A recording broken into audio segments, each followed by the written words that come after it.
What time is it?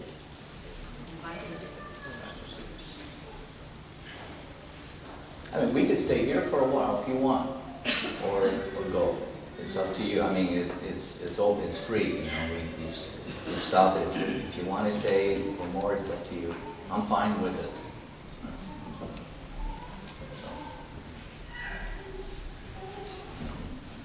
Yes. Yeah.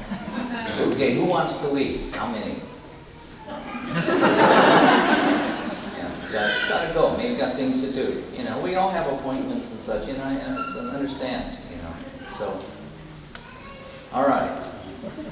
Okay, so let's work the tour guide. If we go back to this and the situation, people, we have been taught to believe, and again, let's back up here. You know that our societies have so much depression, very quiet depression, all the way to clinical depression. And what causes this depression? Disappointment over and over and over about just our situation, but our decisions, you could say, took us into these various situations that accumulated so much weight that we're afraid to make decisions, therefore putting, let's say, a very cloudy thing called a depression on our lives. And depression is becoming more and more common.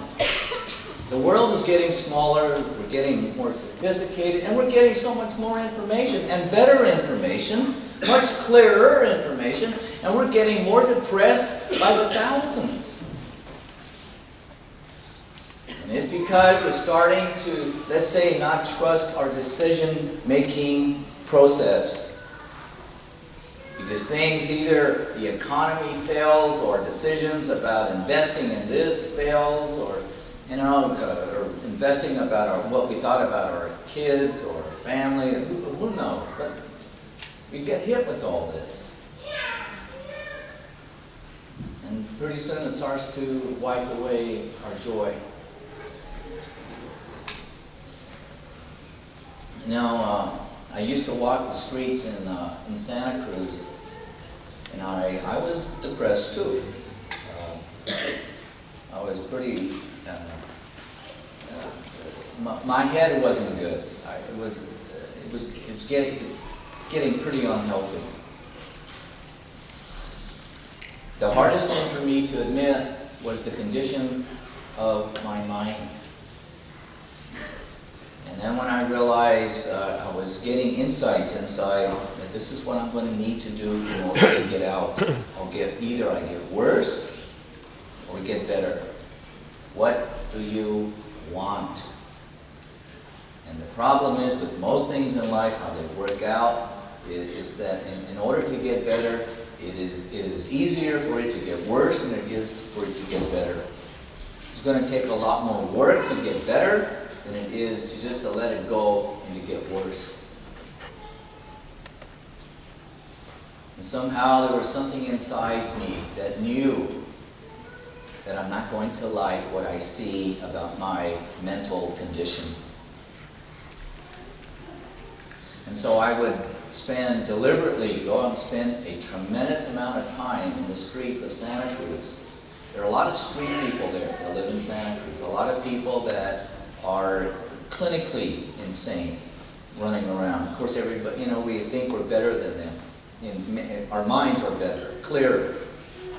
And when I realized that I had a lot of traits, I had a lot in common with quite a few of these people. And when I would let it in, actually let it in, and I could feel the little, it's like a short. But when you could short out two wires, it creates confusion. It creates cloudiness in the mind. It creates a way that you don't feel good. And I realized I had a lot of shorts inside my thinking. But I use the external environment to help show me. Because these people lived it with their behavior. It was external. See, just like all of you, I was taught to behave. Don't be wild. Don't show your neuroses. And so we all, it's not nice to do that. But when we very quietly are dying inside, to the point that depression shows up, to the point that we feel either suicidal or we feel getting lost more and more, and there's nothing we can do about it but take pills. Wait a minute, there's something wrong here. But there has to be a way out. There was something inside me that guided me to use my external world because there was no way I could trust my internal world, which is my mind and my thoughts and my feelings. It's too ill. So deliberately, I found people who exhibited shorts that other people fear. Have you noticed that when you really see someone on the streets who's really shorted out, can you really go up and talk to these people and try to be friends with them? Does it freak you out? Does it hurt you? Does it confuse you? Does it scare you? Yes, it does. Does it make you turn your head and look the other way so you don't see them, pretend you didn't see them? Yes, it does. Yes, it does. Yeah, it does. See, I realize that most human beings are shorted out too. They're just not as shorted out. It's just not as visible. It's just not as apparent. So by observing and watching these people, watching the cases that are so extreme, and then letting that insight in and match it up so I could grab it and see the short inside. So by taking the external environment as proof, as evidence, because what do we all really need? Proof. Give me proof. Give me proof. I want to see it. I want to see it. Put it in my hand. Put it in my hand. That's all we need as human beings, and we can do anything, providing I get the proof. But we all have to understand we hide under being too proud or too much fear. I don't want to be associated with that, or I hope I'm not like that, or that part of me is not like that, or I've learned to put it away and it doesn't really bother me. I learned to hide it in the closet and it doesn't really get in my way.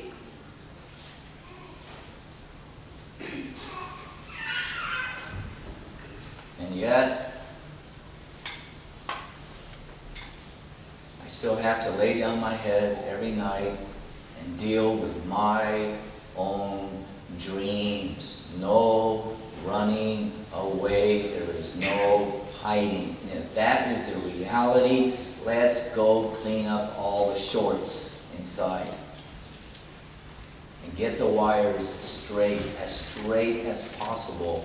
But it's going to be painful to look. It's going to be painful to see. It's going to be painful to change it. Yes, it is. Period. Period. You're not going to like it. Yes. It can make you throw up. Yes. But that's what it takes.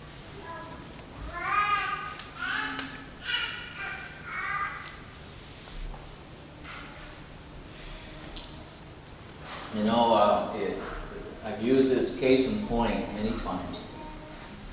I used to do biofeedback, and there are medical instruments that you use electrodes to monitor the brain waves or muscle or skin temperature or sweat gland activity. And it's And so you can get an actual feedback of the physiological symptoms of the body.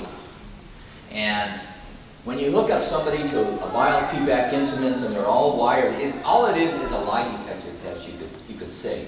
It's a very sophisticated lie detector test. And you can't lie. You can't lie, you know, because it's picking up very heartbeats and all that stuff, you know, and you don't control that. And there was this one lady who came in for migraine headaches. And when a person has a migraine, it means that the blood, it goes away from their extremities, from their feet and their hands, and it goes into the central core of the body and the head. And so all this extra blood is going, you know, like here up into the head, and therefore it's expanding the blood vessels. And they're expanding and expanding and expanding, and pretty soon they're expanding so much they're pressing on a nerve on the brain, causing the migraine. That's what causes the pain. So what you got to do is get the blood out of the brain, out of the central core, back into the feet, back into the hands, and releases the pressure of the blood vessels, releasing the pain. But people have this conditioning over the years that it's hard to get the blood back. So now they have medications that they give that opens up the capillaries in the hands and the feet that brings the blood back out. But it doesn't always work because the conditioning is so strong. It's to hold the blood up here. And with this one lady, I got her hands, I taught her how to get her blood back into her hands. But man, we couldn't get it back into her feet. Yeah, no matter what happened, it just fell, totally failed. And I had some partners in the same clinic, and they were psychologists and psychiatrists, and so I would consult with them what I can do. There's something wrong, and they were always pointing out to a psychological factor. You know, and I was new to all that. I didn't know, so I would get the advice, and then I would go back into my office and use their advice to find out from a psychological point of view what's wrong. Well, it came out that she just simply, when she was young, she didn't like her legs. She didn't like her feet. She had really bigger feet, and her legs were bigger. It was a little disproportion compared to the rest of her body. And apparently, you know how kids are, they can be very cruel. They made fun of her. And so what she did, she completely blocked off having feelings from her feet. She wanted nothing to do with it. And so it took a lot of work to get her to acknowledge, to feel, to accept her feet. Very funny thing, you know, and I saw this over and over and over and over again. We have the power to cut off the circulation, the feelings of our fingers, our feet, our attitude. We can throw knives with our eyes and still smile.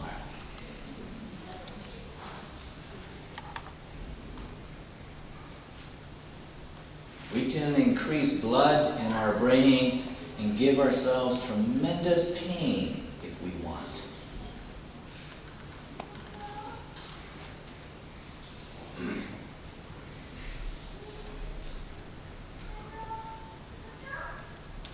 Things that we have access to, but somehow we still find ourselves very ignorant. But that's still not free will.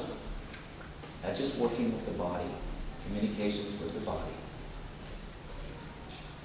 Just having knowledge, extending that knowledge.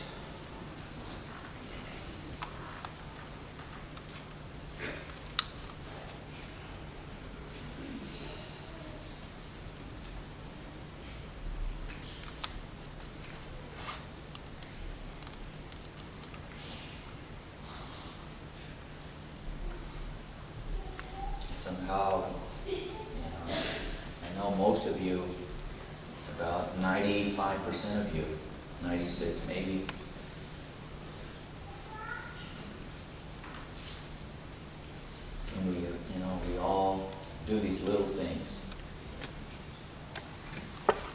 somehow with most of our lives it's relaxing. We are accepting and acknowledging ourselves and feeling more comfortable with our dark sides and light sides and heaven sides and blue sides and yellow sides. And we're much better with ourselves. We're much more forgiving with ourselves. Because the body really knows what to do. It really, really does. Sometimes it needs a little boost with some medication, a little incentive, but the body really knows what it is doing. Just that we get in the way.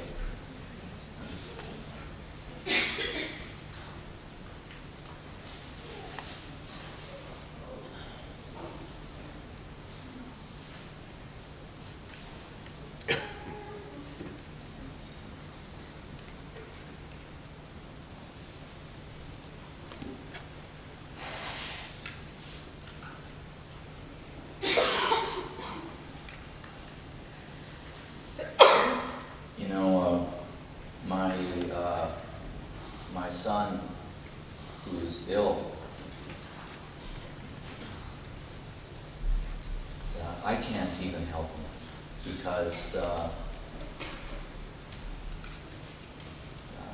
my son, and it's really understandable. He cannot and he will not accept whatsoever that he's ill. He can't take it in.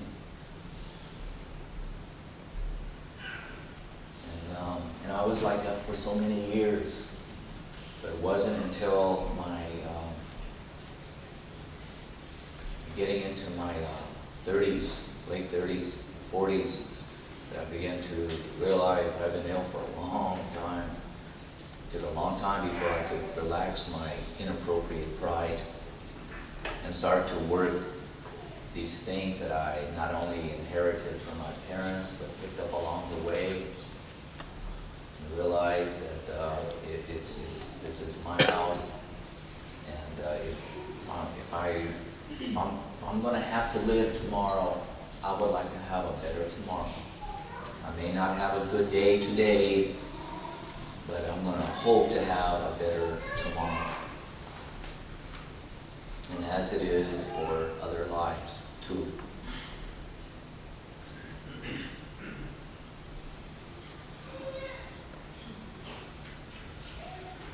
And I really thank all the street people who helped me, to see what I did not like to see about me inside that was so shameful, so shameful. It hurt inside. To see that there were parts of me that were really, really off, really sick. And to take it, change it without blaming my grandma, my father, without blaming the sky, or blaming the government, or blaming a lack of food.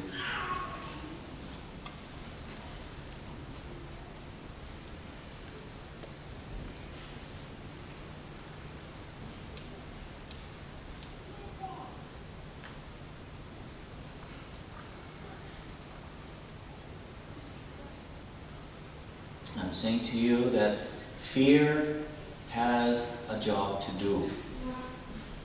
Guilt has a job to do. Once you understand this, you allow these agents to work for you and not against you.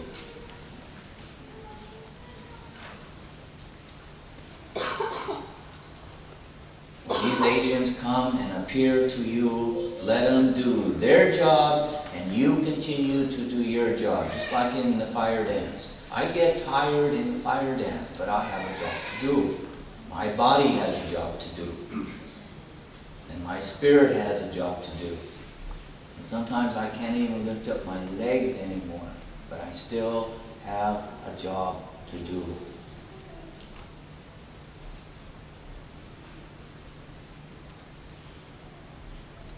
And in time, the body, the mind, the spirit, and the heart, they start to walk together.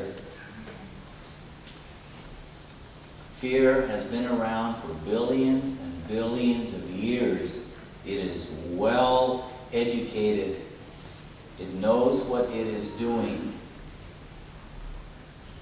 Let it do its job. You continue to do your job, talking to the person in front of you, driving the car, sipping your tea, reading your book, cleaning up your flat, putting petrol in your car, while the fear is working you, making you sweat inside, making you feel panicky, a little paranoia. Go ahead, do your job, good for you, and I'll continue to do my job. I'm a citizen. Give them the right change. Be courteous. Still be kind. Don't show them your fear.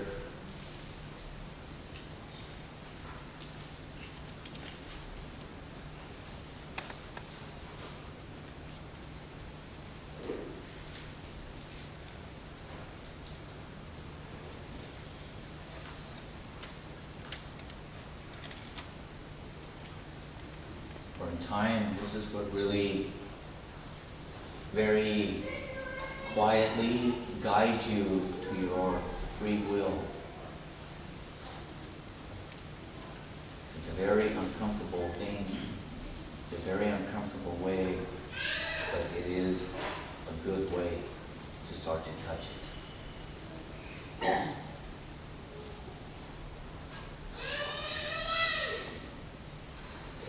See what heaven is like, you got to see what the foundation is like first.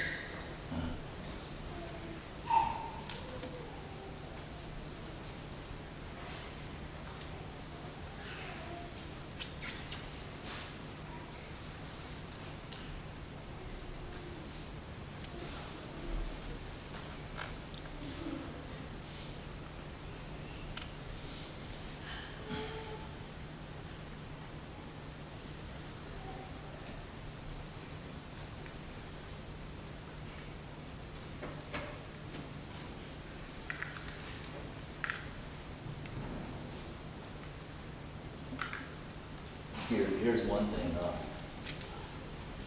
and I'm sure probably a lot of people are afflicted with this, because these are the various diseases. Once you understand them, these are diseases. You know, when you get tired or you're asleep and somebody calls you up and bothers you, and you get a little irritated, a little, how dare you?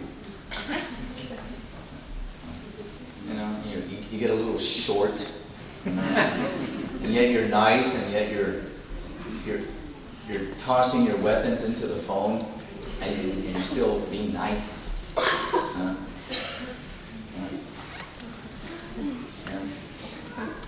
And what is your excuse? I was asleep.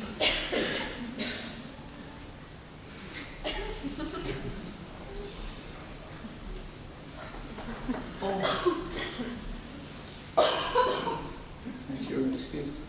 I was in bed. Oh, sorry. Sorry, master.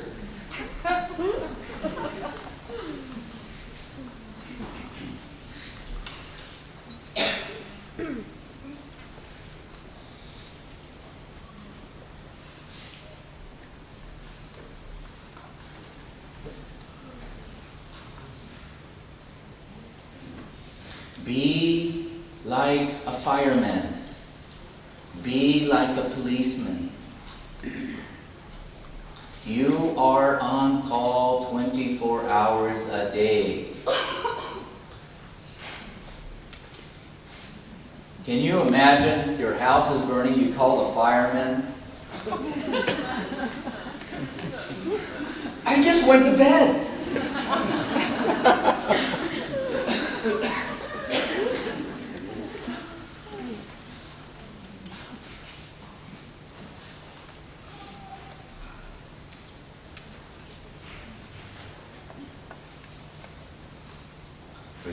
be as nice, even nicer. Even nicer. When you have been woken up out of your sleep.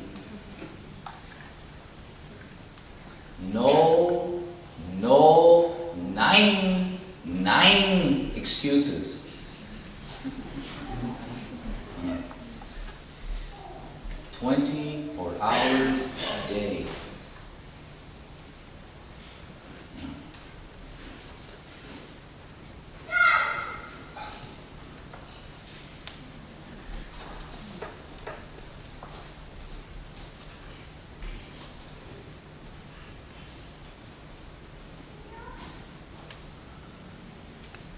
The mind never sleeps. The body needs to sleep and rest. The mind never sleeps.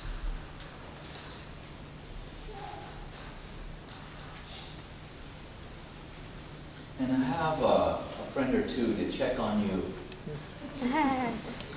Be a good friend and call me unexpectedly.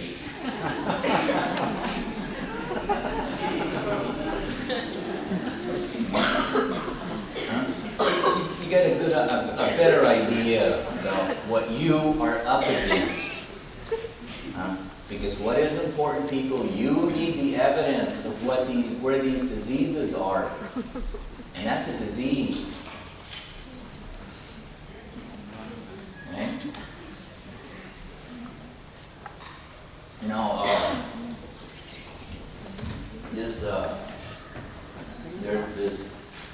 the guy who took me up on King Arthur's seat in this mountain there in Edinburgh. He could grasp things, you know, real good. He was really good at, yeah, I got it, yeah, got it. Ooh, I got it, got it. And that's it, I don't need the workshops anymore. So he takes off, you know. I mean, he's telling me the story later, you know. I mean, he would tell me, you know, what happened, you know. He got it, and I don't need you anymore. I got the workshops on it. So he takes off, and he's in his car. He's enlightened. He's got it, you know. And there he is, and God, yeah, the man, yeah. It was, you know, that's all I needed was just those certain keys, you know. There he is, and all of a sudden, this guy behind him starts honking at him and everything else, and pretty soon they both stop their cars, and there he is, ready to fight him. And then he just remembered the enlightenment that he just had. A Buddha with clenched fist.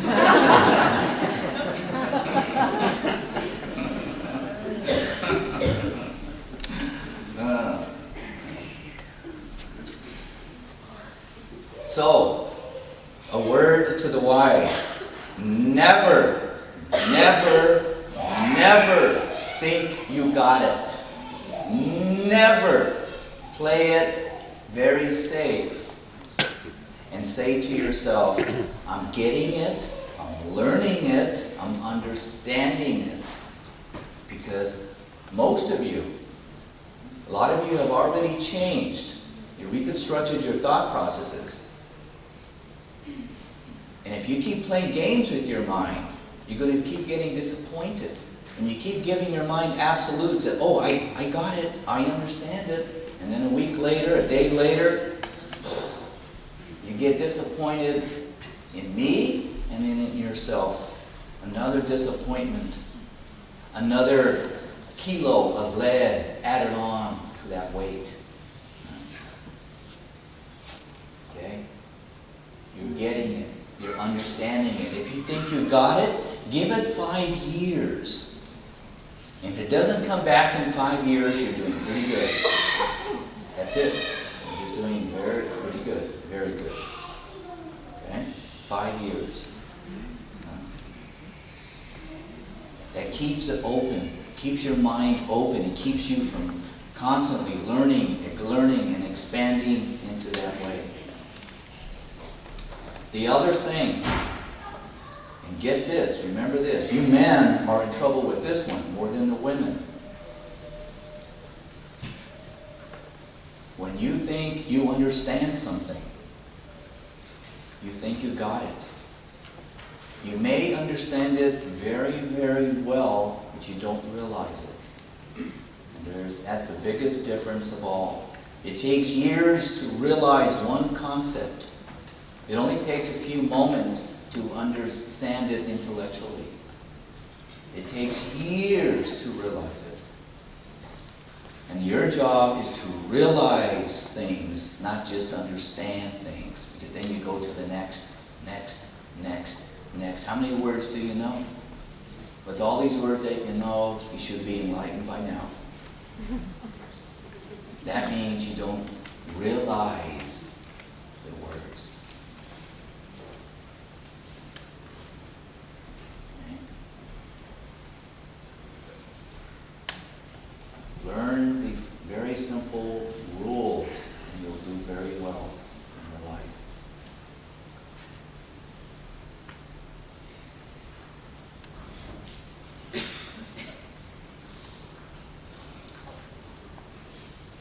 By realizing, you mean to get it into flesh and bones. By realizing, what is realizing something? When you realize something, it never leaves the tip of your tongue. It never leaves your sight. Whether you are watching a movie or driving or doing, there it is. You don't have to remember it. You are it.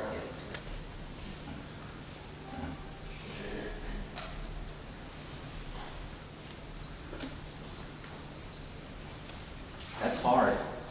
It's hard to realize one thing in life. It's a very difficult thing to do because it takes years to do that. And if you ask me, I would devote my life to realizing one thing. And you're going to find it's going to be like hide and seek.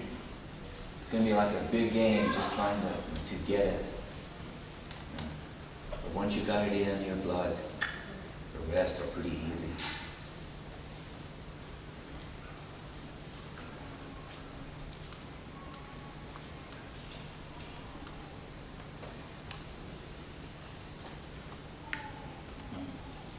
Can we take something from one lifetime to the next? Is only the realized thing, or is also knowledge?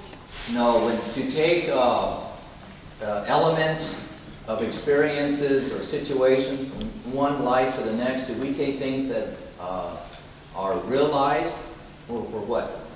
Naturally, anything that realized follows over, and most actions that have impact. A lot of actions get thrown to the dust. A lot of experiences and knowledge gets thrown to the dust, but what gets integrated fully, we take over. And of course, action that has to do with people, sentient beings, or thyself. Yeah, karma builds up.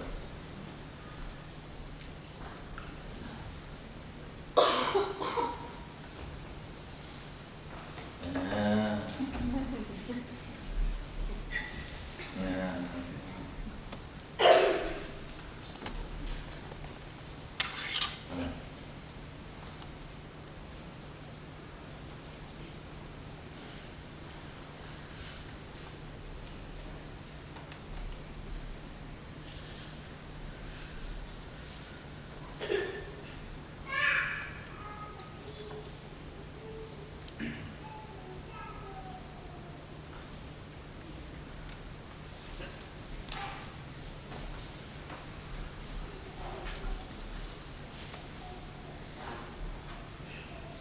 Who are the people that are washing their hands in this motel?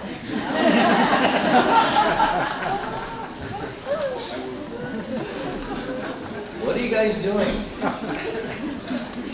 Strange people. Too clean for the Swiss. Uh-oh. It's the Irish.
please, I am no different than any of you. All this knowledge is accessible to any of us. The trouble is to be accessible to it.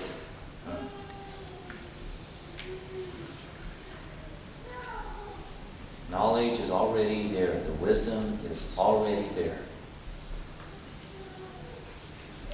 It's just that we have established, built-in a built-in program that you can only get it from a book, or get it from this, or get it from that, because all this is, it's there. It's really quite, it's almost, you could say science fiction stuff.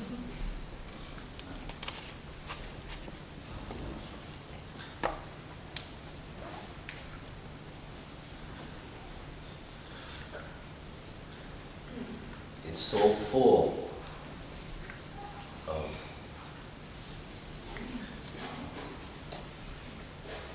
a beautiful, just the way it is. It's so full of wisdom.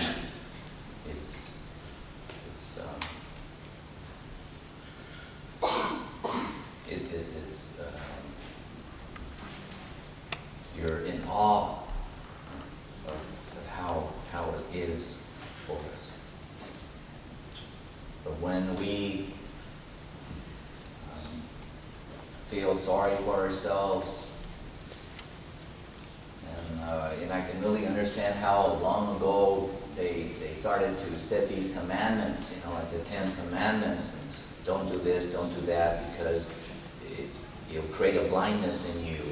It'll create, you can start to, let's say, get off the path and start to be bent in your feelings and thoughts and not even know it, and that's true.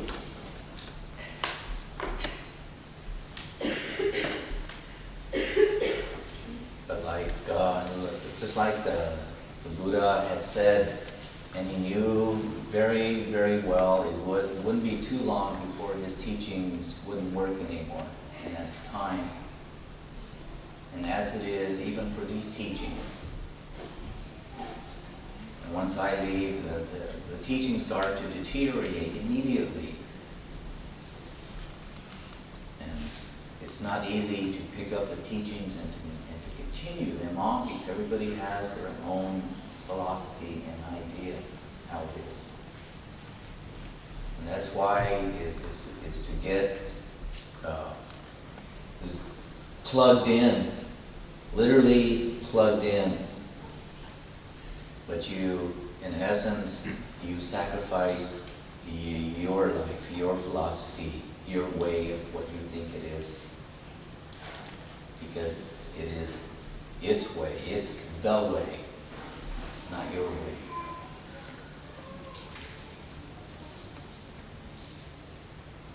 And if you just pay attention to your language, how you use your words, and the emphasis of your words, how you answer people, or how we expect, how we want, how you better for it to be.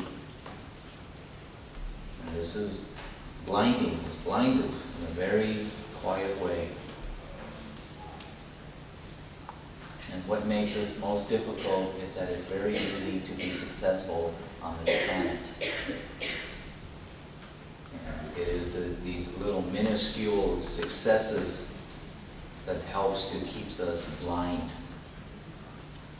You open up a door, you're successful. You make it across the street without getting hit, you're successful. You made the day, you're successful. You made a transaction, you're successful. You said a few things to inspire somebody, you're successful. Then it supports this thinking.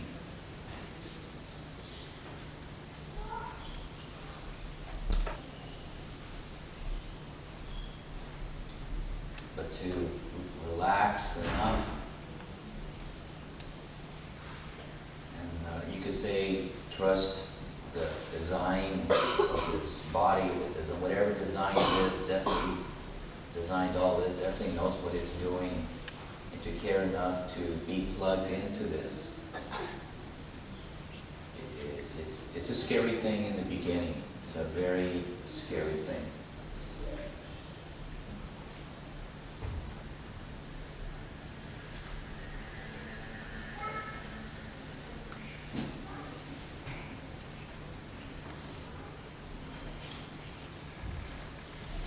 But if I can do it, you can do it.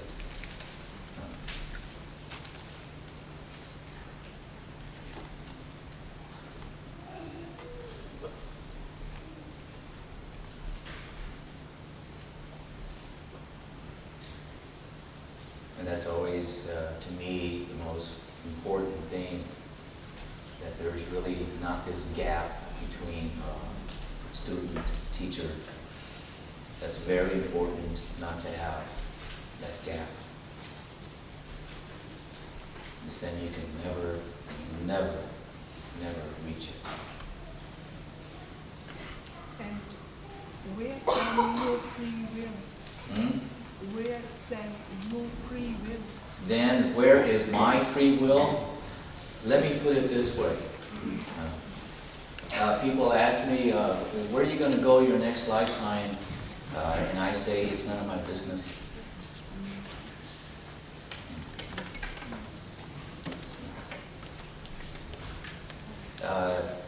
Before, it was you could say, I had interest enough to say, I want to know, it's my business. But once you really understand all of this, it's none of your business.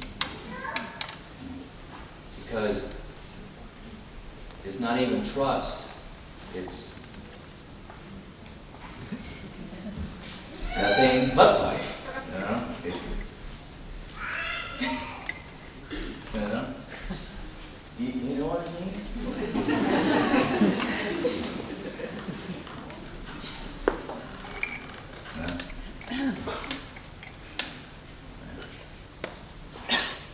Yeah, it's like just watch the show. Watch the show. It's a beautiful show. And it doesn't mean it eliminates pain. It doesn't. Still hurt even much more. But be able to see that pain ends and the beauty of life behind it.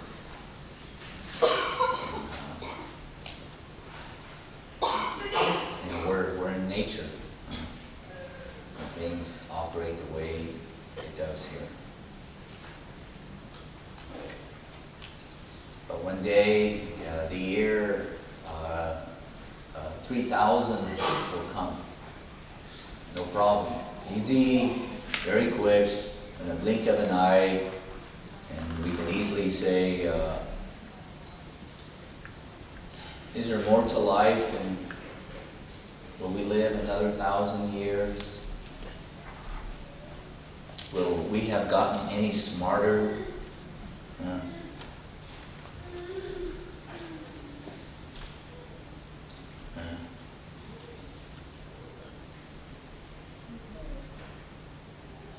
Intelligence is wonderful, but doesn't really make us happy. Money is wonderful. It can make our lives more comfortable, but it really doesn't make us happy.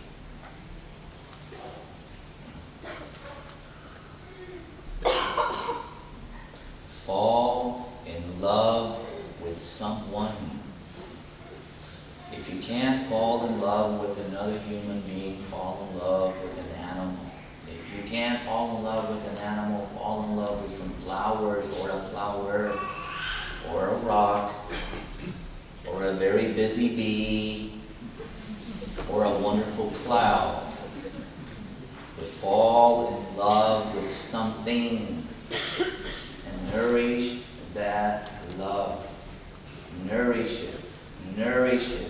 No matter what happens, if you get disappointed, nourish it. Keep it going. She got that love connection going. Because once that love reaches a particular point in density and time, and it is penetrated enough, it's like a free ticket in, free communication, and it does the work for you. Otherwise, you got to do it with your mind, and it's a very long, hard process. It's a long road. It's a long mountain to climb.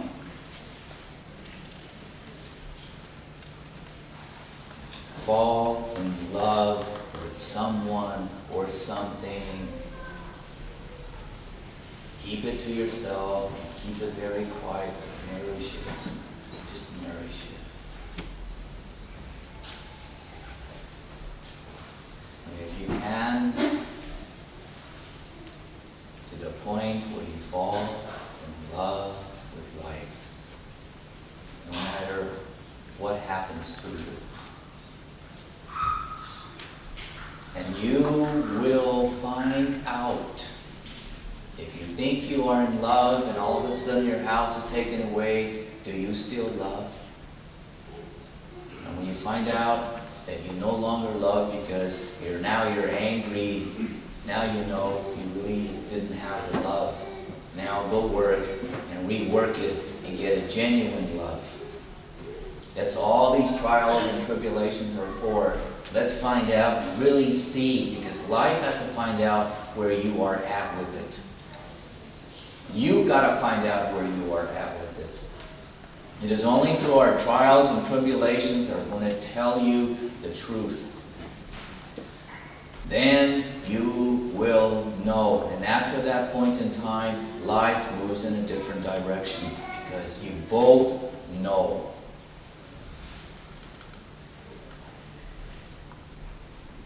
That's why when the trials and tribulations come, you know how I react. I react very differently than most people. Some are trials and tribulations that are well designed, and some are just tragedies and junk. But the real trials, whoa. Because I like to find out to see where you're at. Then I have a better idea of what to do, what to say.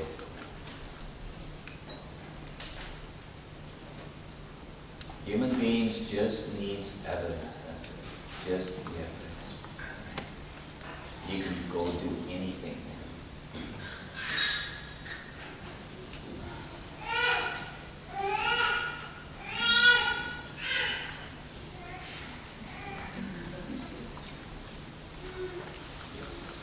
Enjoy the movie, and enjoy the hot lodges. Those rocks are hot. I had to even leave the second lodge. It was too hot.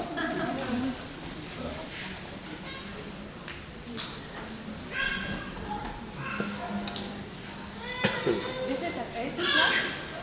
At 8 o'clock? The movie? Movie is 8 o'clock. Tomorrow morning at 10.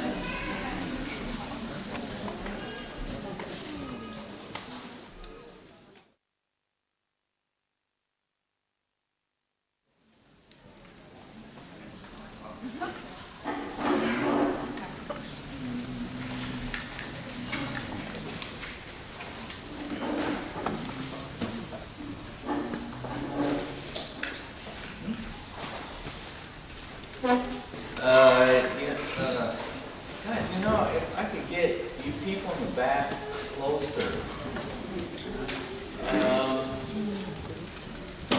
it would be so much better.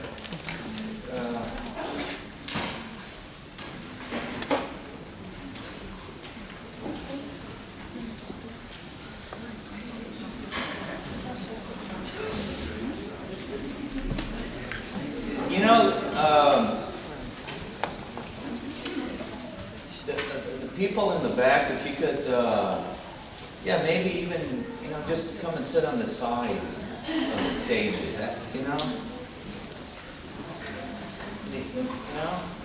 Where's Neil?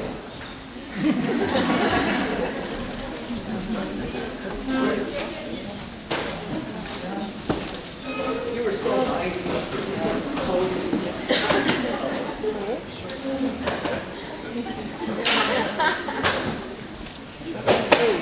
Yeah, sure. Come. Here, this way, look.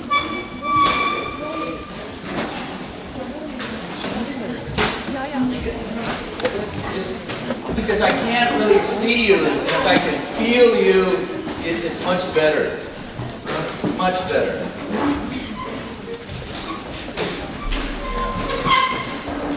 And it's more personal. And there's more support.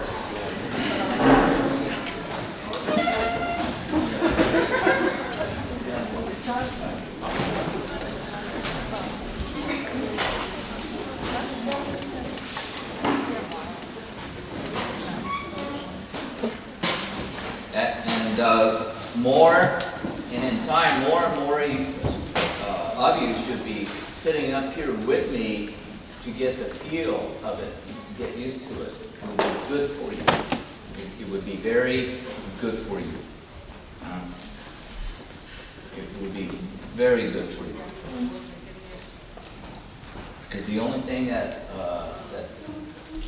creates a gap, a separation, is just not being plugged in. Just plugged in correctly. People,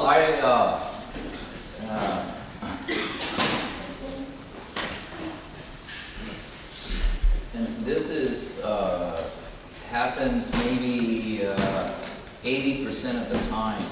I have absolutely no idea of what I'm going to talk about. And I still have no idea even when I get up here, what I'm going to talk about or what's going to happen. And it just moves. It just moves. It just comes out. And years ago, it used to concern me, because there's nothing upstairs, and there's no preparation, and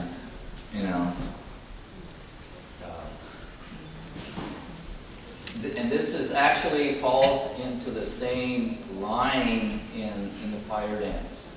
Because sometimes my stomach is so ill, it's so sick from the jet lag and the different foods and the traveling. I'm sick, or I don't feel good, or I'm very, very tired, But it comes down to this. It's a statement, but it's a statement that's really misunderstood. Let thy will be done. And to really understand that. But we cannot understand that from our own thinking, how we have been taught. Let thy will be done. It's really not understood from an English standpoint. It's not understood from how we understand words. This literally takes place in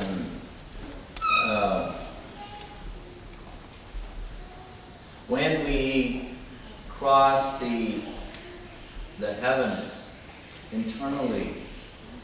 We don't have to pass away to do this.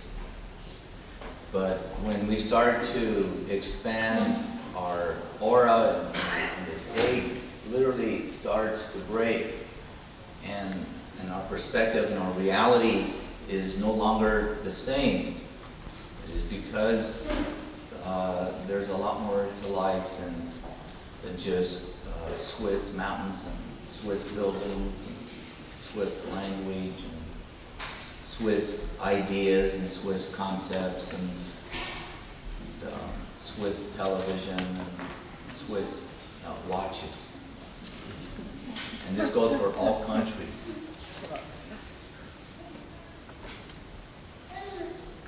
it's almost a situation of if we were to bring it down to our understanding of how we have been taught.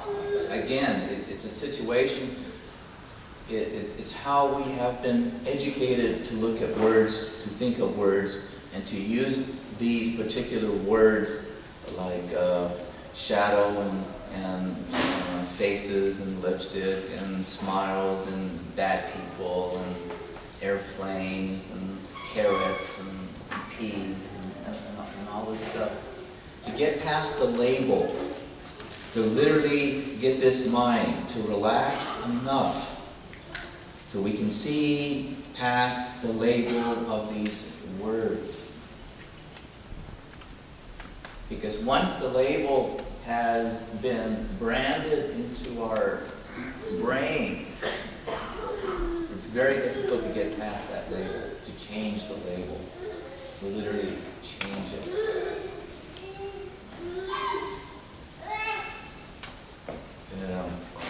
Remember, it was in Zurich, I believe it was, did that demonstration of how the eyes, how the light comes into the eyes, how these photons come into the eyes and it goes onto the screen. Remember that? That was Zurich. It was Zurich. Yeah. And I dived. My whole body dived into the eye, and I acted like I was a photon, a piece of light traveling through into the eyes. Remember that? And I'm trying to set up a demonstration. So there's this big eye, and maybe I'll dress myself and act like a piece of light, a ray of light, and dive through. And you get the idea of the label, what these labels really do. Because all of us can really change so rapidly if we have enough evidence, if we understand what we are up against as a biological creature, and what this biological tissue of chemicals and blood and hormones flying right and left, and all these manufacturing plants manufacturing these hormones to feel like that, and then we have manufacturing plants of hormones to counteract what you were just feeling, and go just the opposite, go up, go down. It's so beautiful, it's so genius, but sometimes the engine goes out of timing. And a lot of times our engine goes out of timing. And then we need a doctor to help fine-tune us, or we need a good piece of music, or a good friend, or just a good walk, or just some good food, to fine-tune the engine. And then once our engine is fine-tuned and we're traveling very, softly down 60, 70 kilometers an hour, and we're just about ready to leave Switzerland and get into Germany so we can really punch down that gas pedal and be free.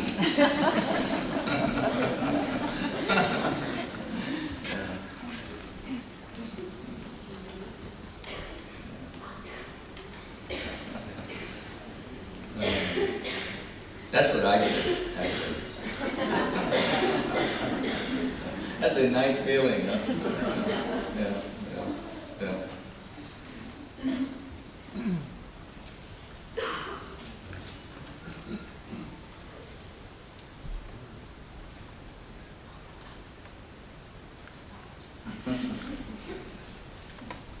It's not so bad up here, huh?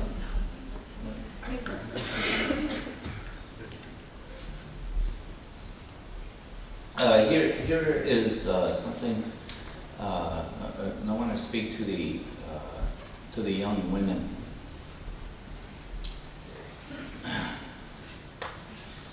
Please be very careful about about all the advertising of all these beautiful models, you know, with their beautiful, shapely bodies.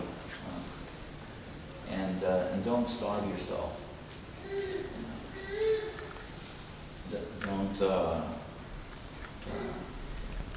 Don't starve yourself so you can keep this, hopefully this beautiful shape of this body that you have. Try not, you know.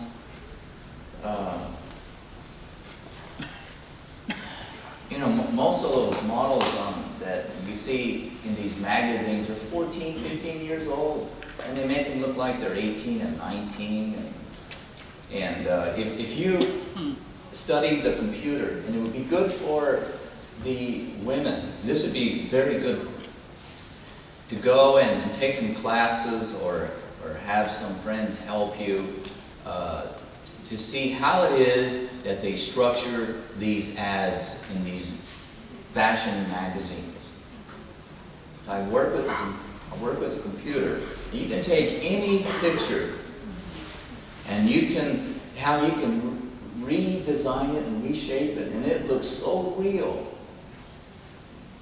And this is how they fool. They're actually fooling all the people who buy these magazines how to look. They can, they can take an 18-year-old, and sometimes even an 18-year-old can have a little wrinkle, around the hip or, whatever, and they can erase that wrinkle, totally erase it, and make it look so good. And you can't tell the difference. And when they take these pictures of these models, they said, okay, we want this one. And then they give it to a computer analysis. They give it to a computer doctor, you could say. And they tell this doctor, can you take this wrinkle out, or can you change the lips so it looks a little bit better, it's a little too heavy or a little too fat, or there isn't that much lip. Can you put more lip on there? And they say, sure, no problem. So they put more lip, or maybe they add just a little wrinkle or just a little more color, and they take all the blemishes away. They make it look just right. And it's all done on the computer. And the computer's a wonderful thing, but it fools a lot of the people. And it's easy to be fooled by these pictures. And it would be good if you investigate this and look at it for yourself. And there are these programs out there, and now there's programs you can buy for 200 Swiss francs, and some of the good ones are 400 or 500. And you can learn to do this yourself and start your own business and start your own advertising business. And it's really not a complex thing to do. It's just it's as easy as learning to dial on your telephone. Just at the first time it's a little confusing, and then you just keep practicing, and then it's no big deal. And that's how a computer is. It's just there's a few more dials, and that's about it. But really think about that, huh? Think about these magazines, and don't starve yourself to death. And it's just getting your body adjusted. Because so many young girls everywhere are getting really too confused about their bodies and what is the proper thing to do, and what does everybody want, and what's good for me, and can I fit in a size 8 dress, So, be good to yourself. Keep yourself, eating well. Just eat well.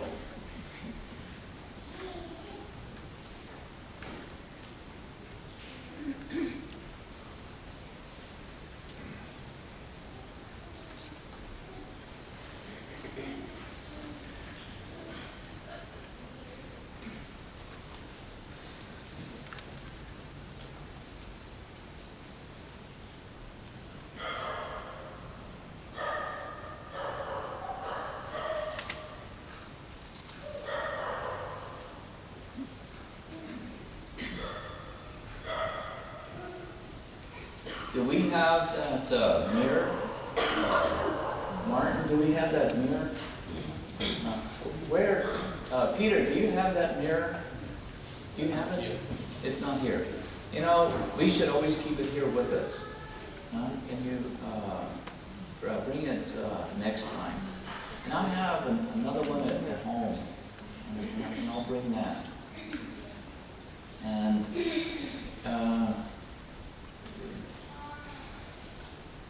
I'm always kind of leery of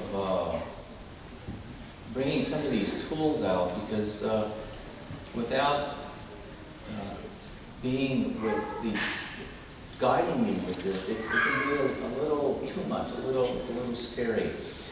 And what it is a mirror that was designed by this man in America for women. And this person was very concerned about the young women. This took place about 25, 30 years ago, when fashion wasn't so strong. But yet it started to change the ideas and concepts of all the young teenagers at the time. They started to starve themselves. Anorexia became more and more prominent in America.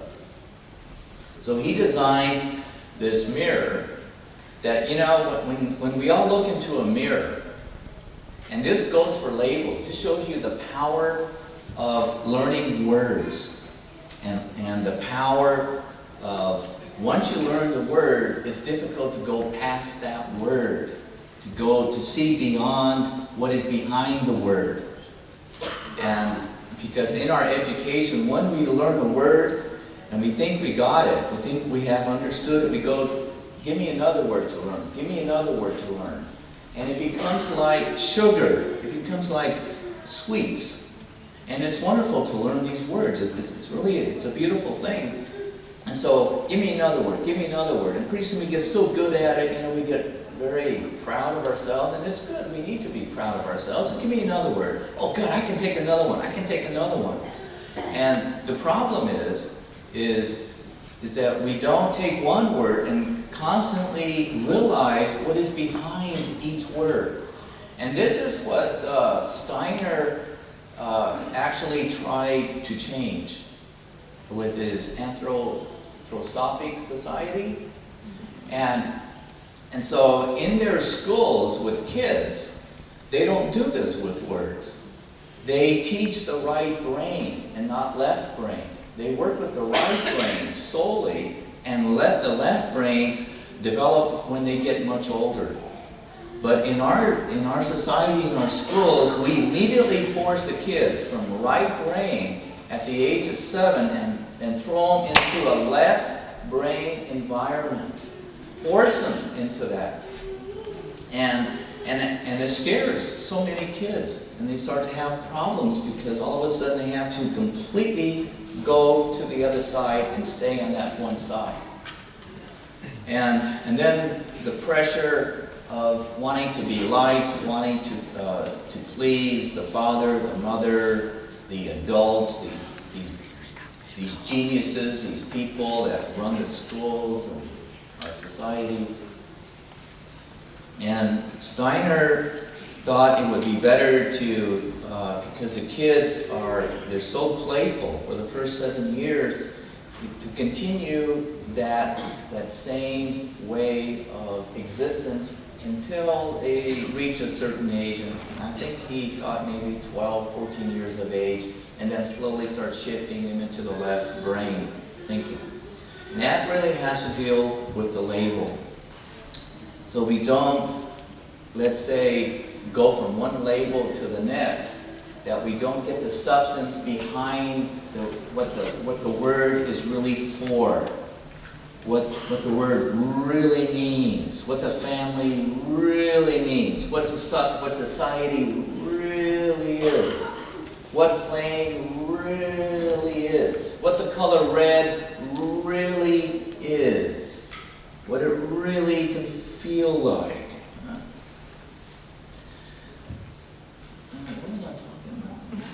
What was I talking about? I get so off.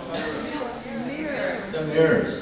And so this man, he saw that these women got shifted too quickly to one side, and anorexia started to become a very a disease that was surfacing very rapidly in our society, in too many families.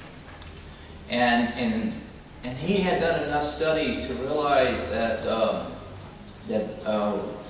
what a mirror does, the minute we start to look into a mirror, we start to desensitize from the mirror. Especially when we get forced to look at ourselves, forced to think of ourselves a different way, when we have a certain image of ourselves and we want to be like someone else.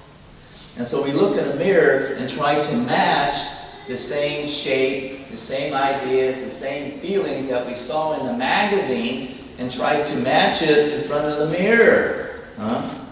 And so we immediately start to brainwash ourselves with these labels or images, you could say, with these images, with these lines. In essence, all the person is trying to do is match the light and lines on these magazines with the light and lines of the mirror when they're looking into the mirror.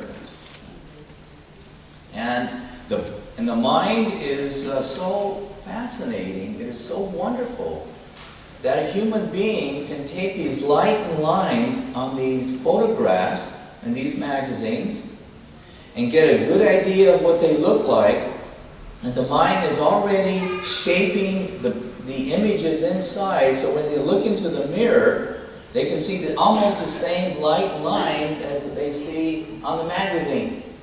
So in essence, when they look into the mirror, after doing this so many times, reshaping the reality of what the reflection of the mirror is really showing you, totally reshaping it, and pretty soon they don't see what the mirror is actually reflecting.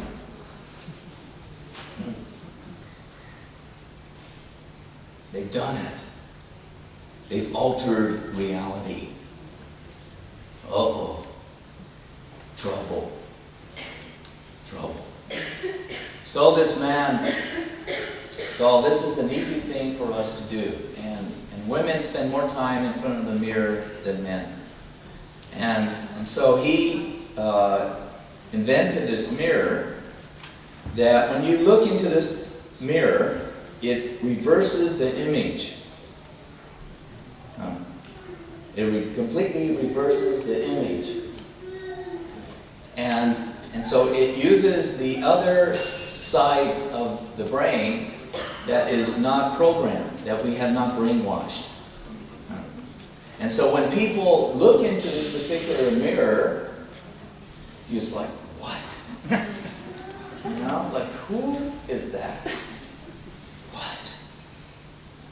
And people who are, they found out who are anorexic, and who really have shifted the reality of the light and lines, some can go into a shock.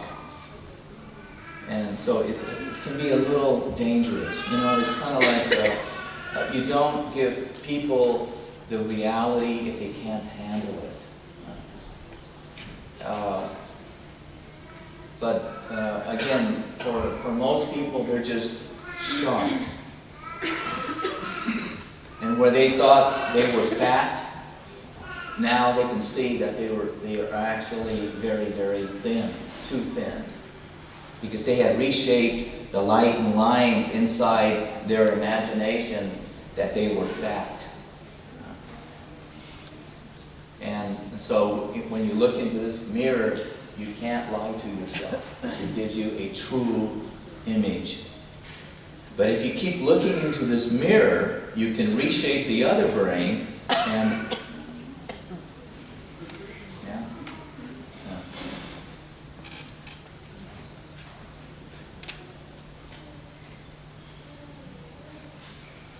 And when I had read why this person put out these mirrors, and Yeah.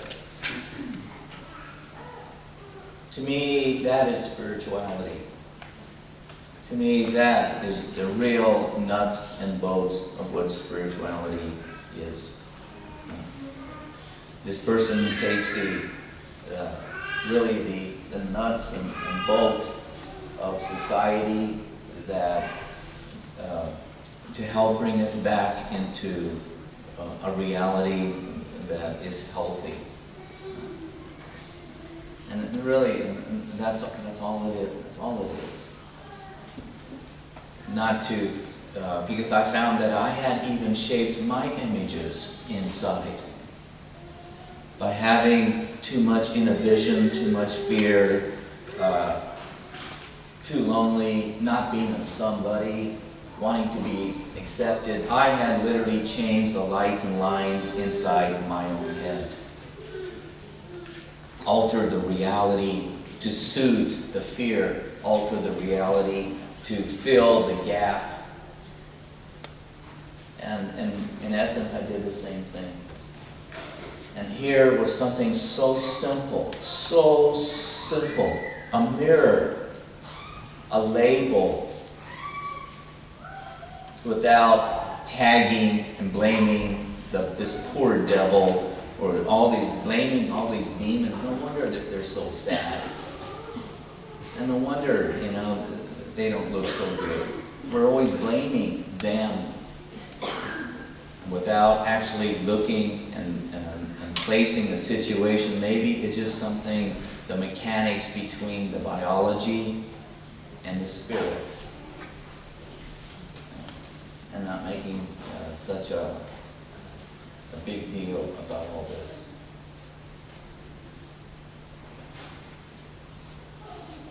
And if we can reshape the light and lines in our head, God, no wonder we have all these different religions.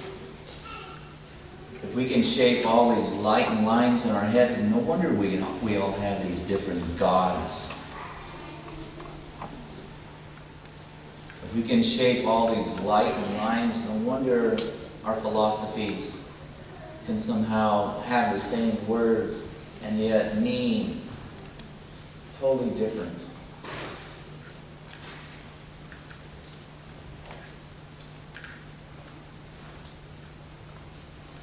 And yet when all it is,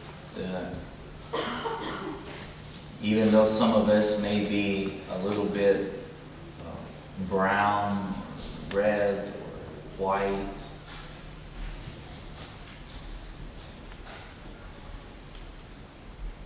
and sometimes we can even become a little blue and yellow.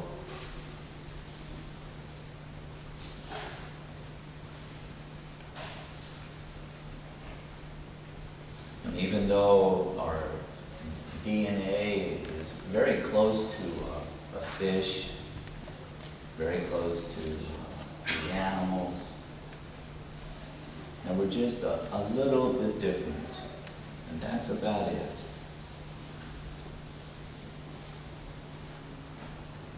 But when we peel back this skin, it's still all the same muscle. When we get past the color, it's all the same muscle.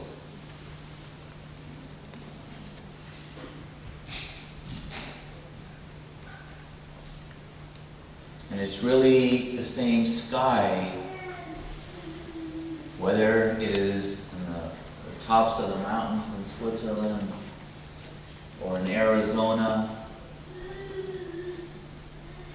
And it's really the same sky at the South Pole.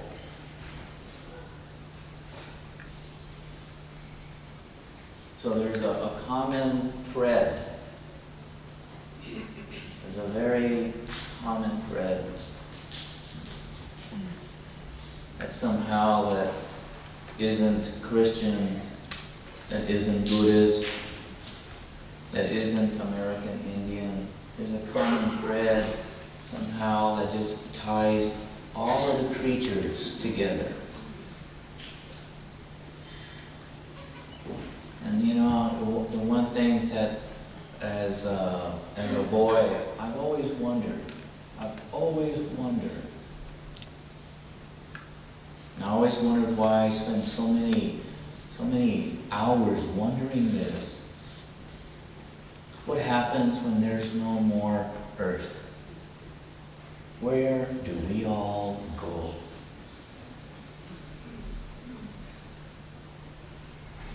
And when there was no earth, where were we? Where were we? And this was always something that always touched my mind. And always wanting to really know this.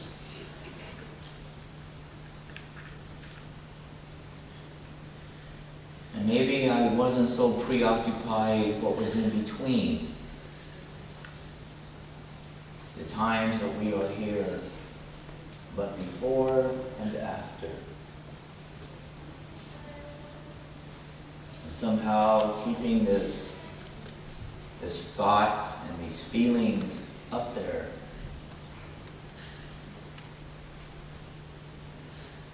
And there's no more earth to stand on. Then what are my complaints going to be?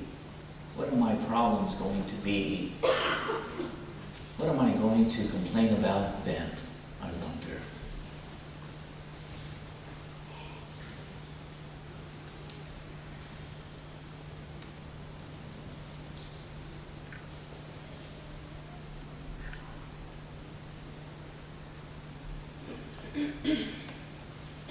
And then when it came down to a situation, I began to really realize that 99.9999% of all that we know, think, do, hear, say, and dream about,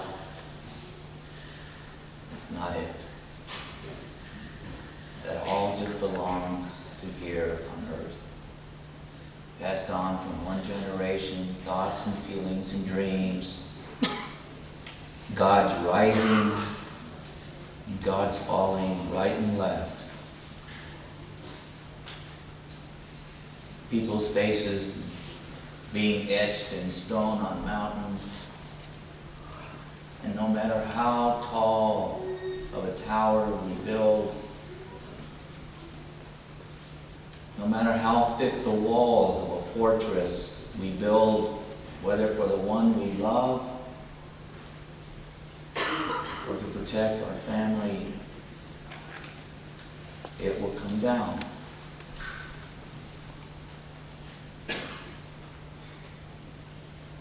No matter how strong I think I may be, eventually I have to also lie down.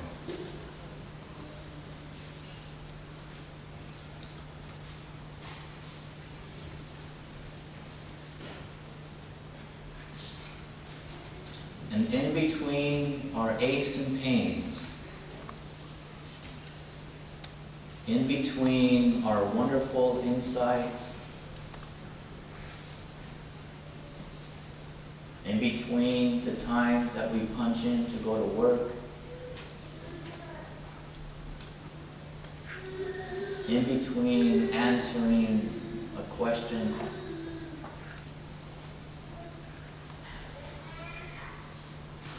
and right before we sit down, and any chance that you get,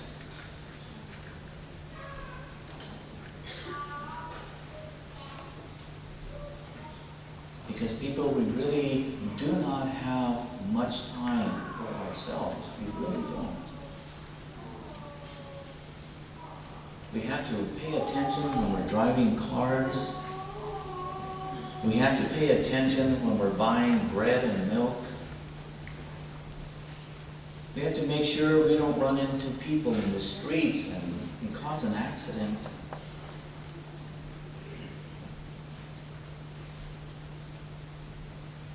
You gotta, keep our flats clean, and we gotta be concerned about the clothes we have. You know, our attention is taken off right and left, and it takes so much to live. It takes so much to live. And then once you start having families, it multiplies by tens of thousands of times. There really isn't much time, really, for ourselves.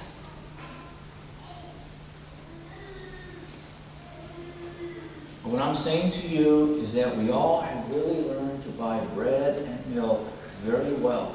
And we can all do this very, very well. That means you've done it.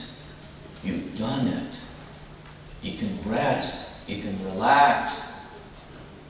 You can relax that mind of yours. Oh, God, you're successful. You've done it.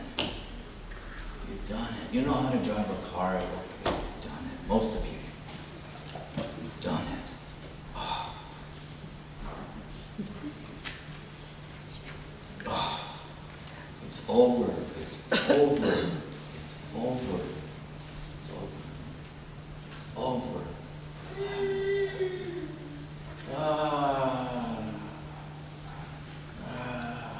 Your intelligence won't get really much more. You've already hit the intelligence you're gonna have, and that's it. You don't need any more. Now the movies will come to you. You can just sit back and watch the movies. You can read a book. You can just go for a walk. You don't have to really. You've learned. You know how to buy bread and milk. That's it, really.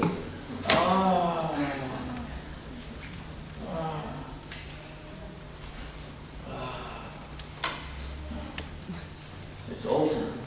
School's over for most of you. Okay.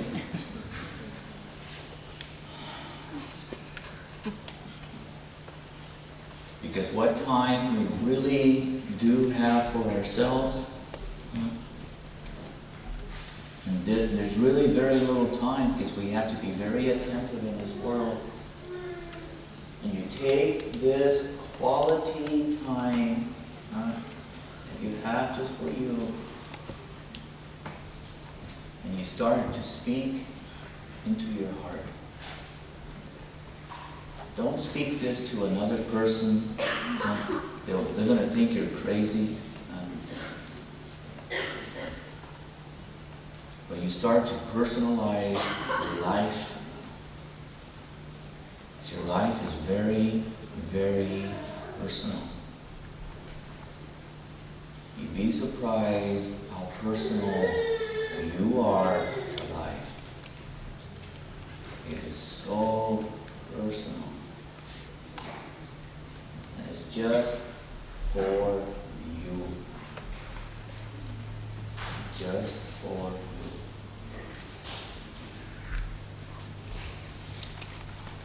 We have been made to feel isolated and alone.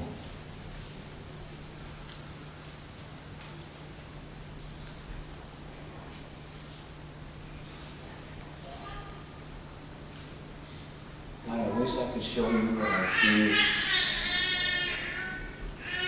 Life is so full. It is so full.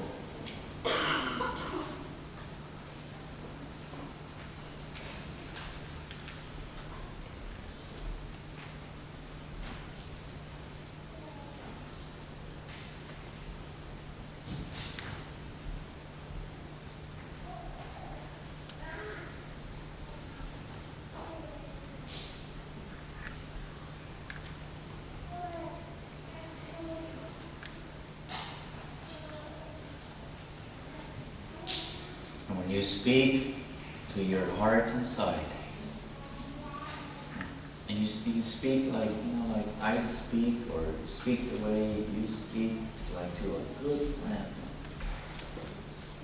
And sometimes in the very beginning you may feel a little dumb, and it's okay. But in time, your voice and this connection inside, it starts to find itself. It goes away from speaking just from the mind, and slowly, slowly it finds itself speaking more and more from your own heart.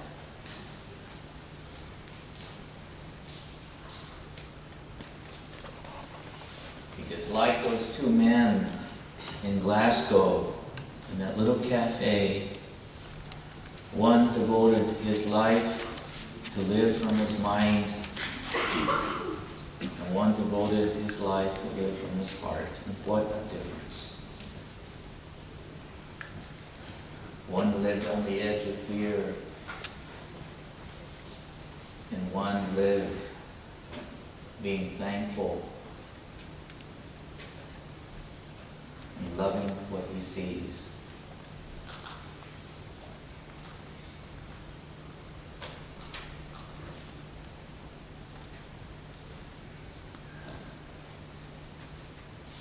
And yet, don't forget, there is a price to pay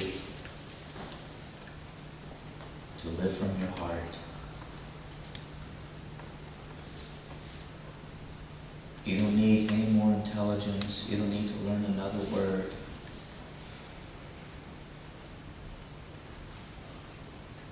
It doesn't matter how bad you are, how good you are. You don't have to know how to run computers. And you don't need a driver's license. Your proof is your birth. Your proof is that you're alive. You don't need to have 10 friends, or not even one.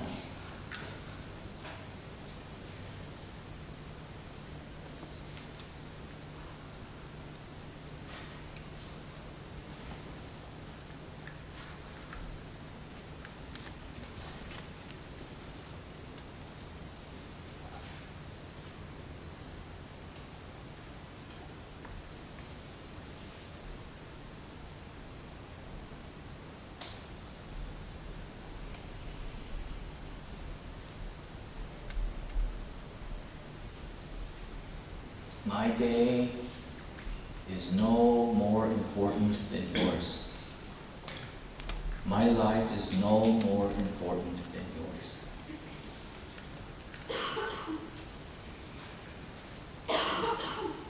And that was the most beautiful thing to realize, that each human being is as important as any other human being.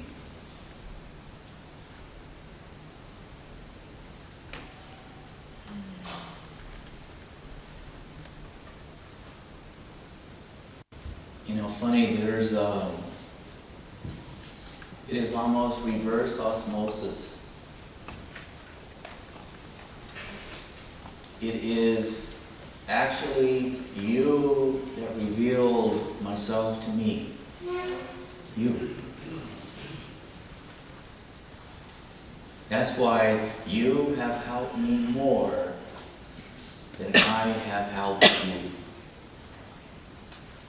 The thing is, I see this. We have been taught the other way.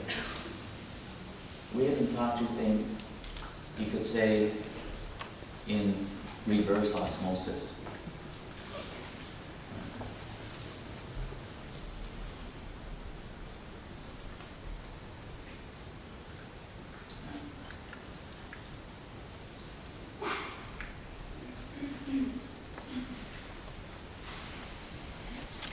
They say life is a mirror, life is a reflection, and it is not all completely true. Because we can alter and change the reflection with the power of our minds. We can change the images to anything we want.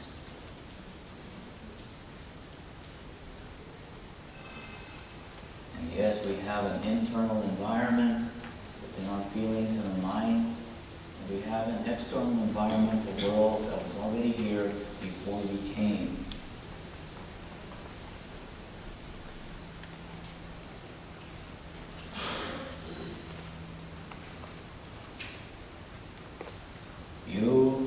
external environment, and I am your external environment.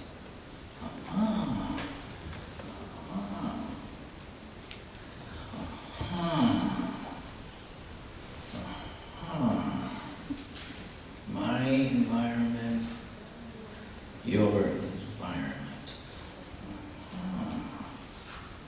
So there are these like two balloons, and these two balloons. Do I have some balloons there? Can I have have those? And they're long balloons. Gotta remind me to buy some more balloons.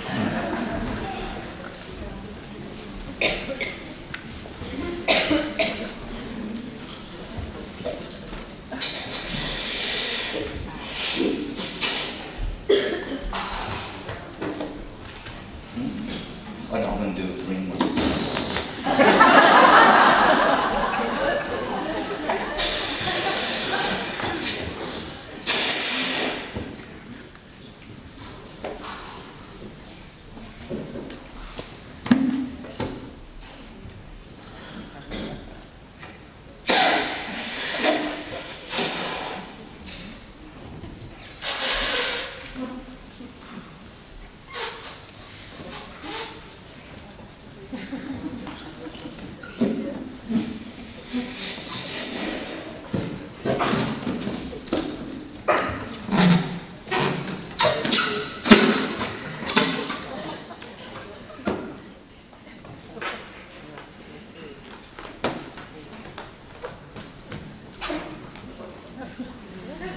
There we go.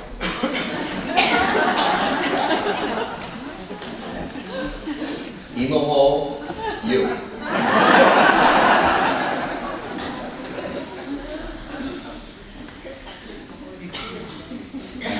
So,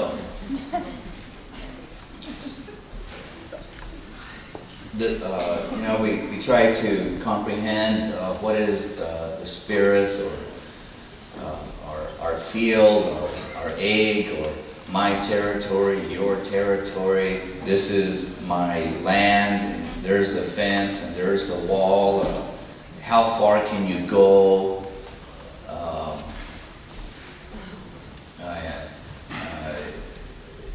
We can only see so far, and some of us can, some of us can see a little bit further, and sometimes our right brain can see more than our left brain, but this is it, Some of us have more insight. Some of us, we can dream more. Our imagination is stronger, and this all is taking place inside our internal environment. And we have to realize this, people, inside. We are microscopes and telescopes inside. And sometimes we don't want to see far. Sometimes it hurts too much. Sometimes we feel we have to work too much. And I don't want to work. I just want life just to give it to me. Well, if we have problems with ourselves, and if we are not happy with ourselves, it tells us there's something wrong. If we find ourselves a little too confused, getting sick maybe a little too much, maybe there's something wrong. It doesn't mean that we can help it or stop it. It just means our engine needs a little fine-tuning. But sometimes, no matter what we do to fine-tune, maybe nothing will work.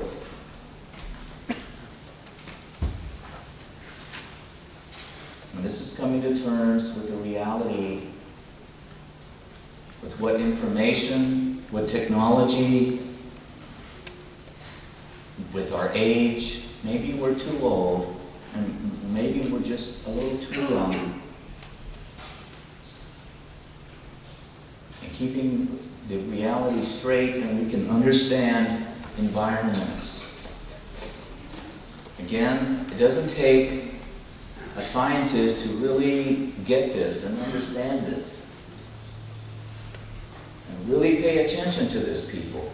If you know how to buy bread and milk, that's it, you got it.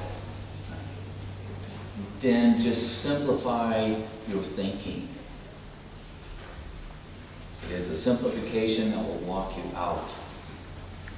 Environment.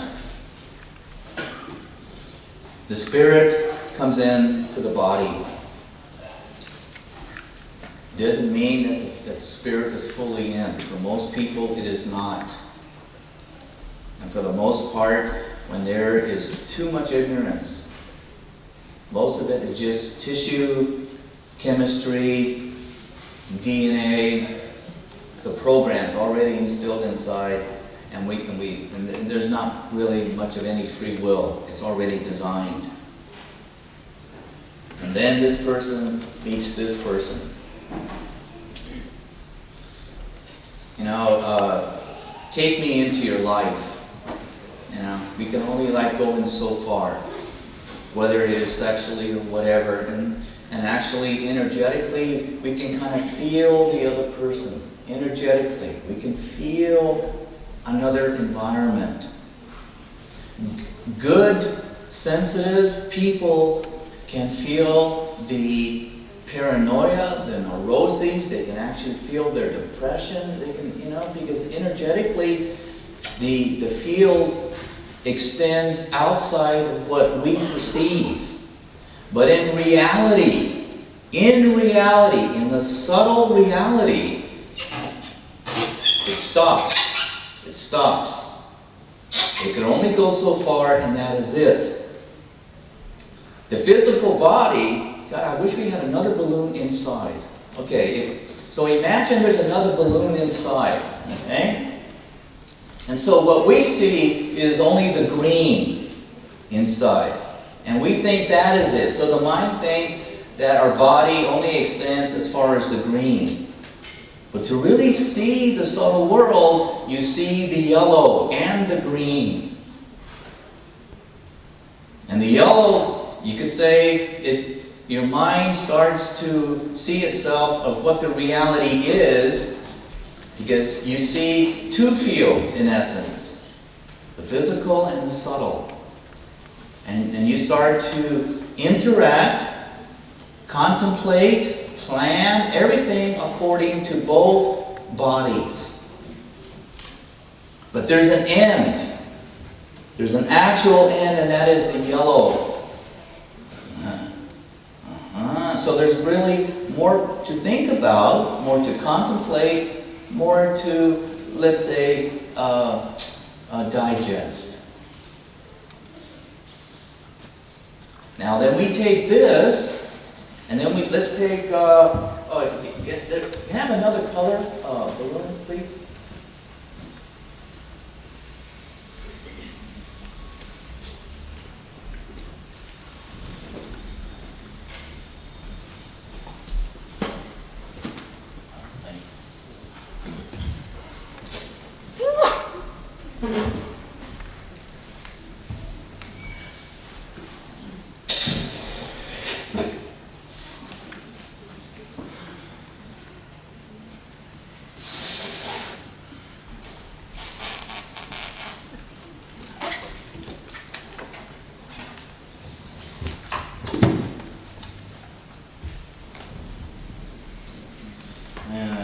Let me see.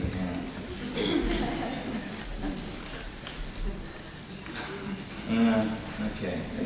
I'm gonna try and get it. I'll work this out back home. I'll put a balloon in another balloon and help demonstrate this a little bit better. But please stay with me, huh? So this green is in the yellow. Okay. Okay. So here's another person, and here you are. Forget about Emaho, the green, and the yellow. We changed it, altered it a little bit here.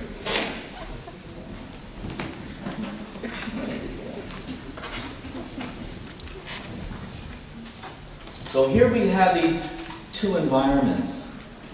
And this is really the thing to contemplate about.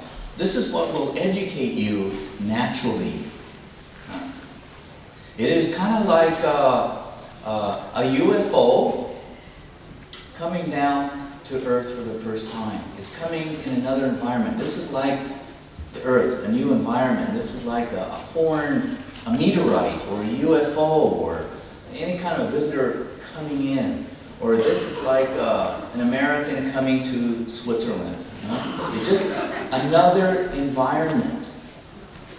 And once you start to understand environments, these environments have been here for a very long time. The environment of a human being has been around for a very long time. It's well designed. Very intelligent, actually. Extremely sophisticated. It's just that we think the only intelligence we get is from books. And that's a wonderful intelligence. But there's a natural intelligence. And this is the intelligence of the earth, that external environment. It's been around for a very, very long time. Have you heard of the Mother Earth? If you had ever come across one of the spirits of the earth and seeing the vast intelligence it has, whoa, whoa.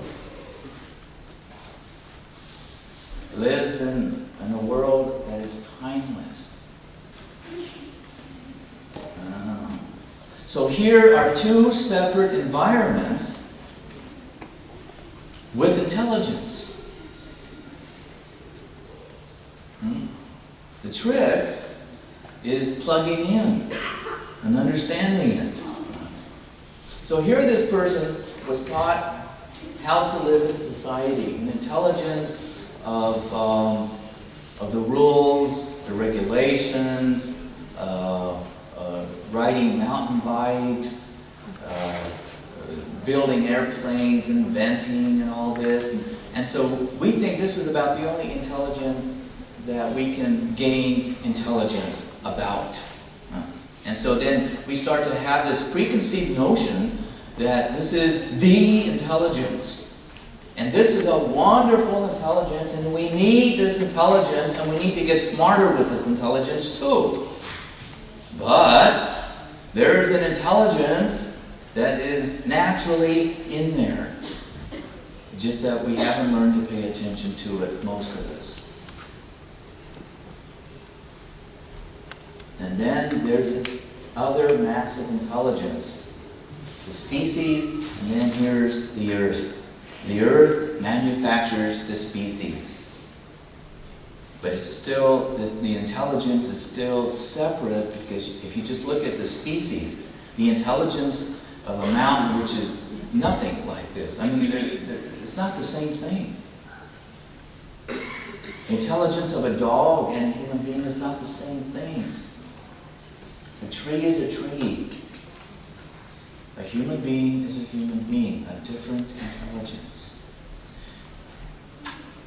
Remember, you've heard this. It is not in and it's not out there. It's not inside and it's not outside. Where do I find you? Where do I seek you?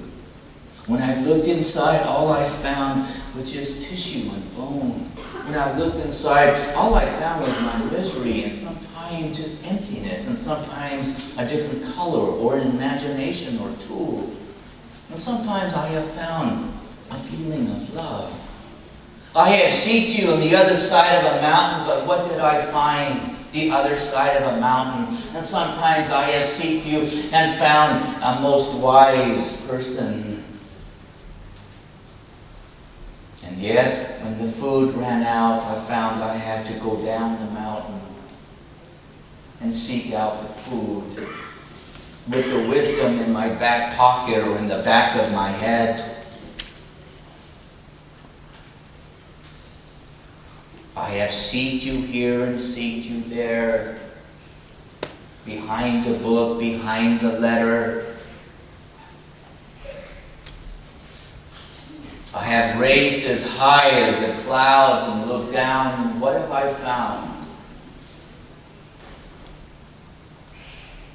Sometimes I have even cried to find you. I have ripped the bodies apart to look, to find where is the God inside.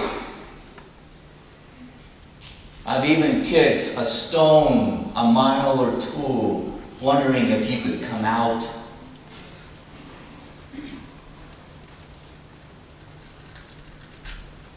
I've even lit you to get the fire started, to seek you out, and yet all I found was smoke. I have waited for you for eons and eons, and yet after so many decades, all I could do was just lie down there with age and pass away, still wondering where you are.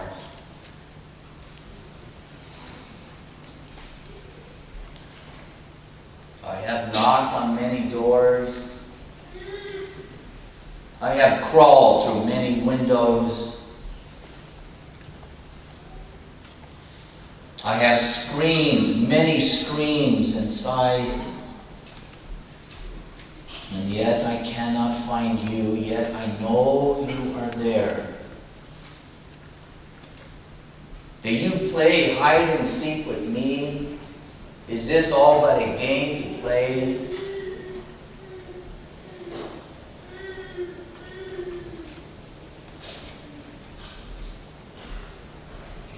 Do I always pass the secret?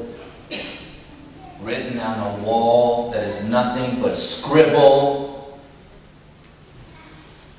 Is it I that does not see, with eyes that can see so far? Is there really something wrong with me? Is it my breath? What is it, I ask? I have prayed that you come to me. I've even almost drowned for you and could not find you.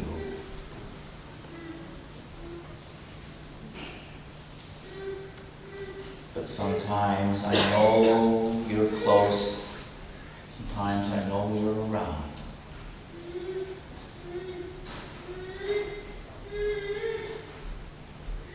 Sometimes you're at the tip of my tongue. Sometimes you're at the very edge of my sight.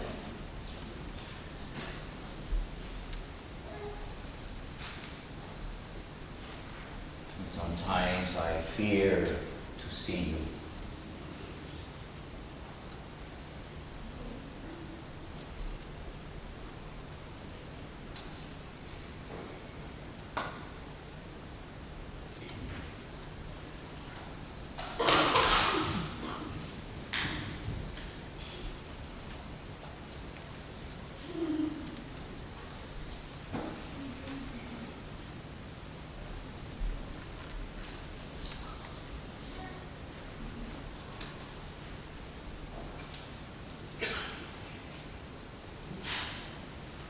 How easily we can get discouraged.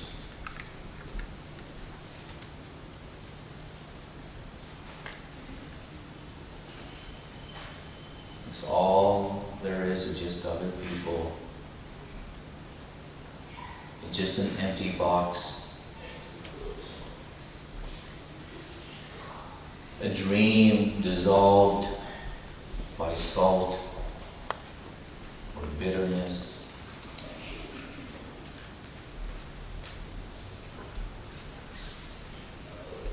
But not to give up.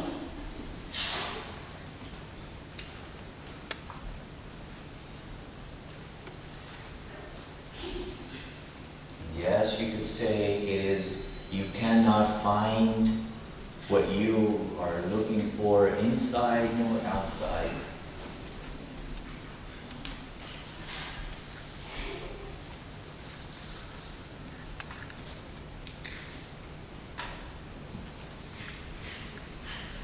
Two environments, two very clear, distinct environments that we live in.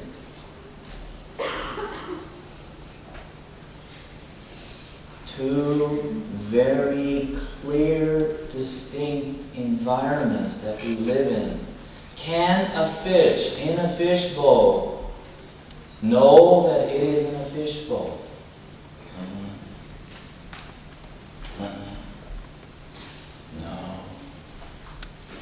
No. Too busy swimming. Too busy seeking. Too busy in the search. Too busy surviving.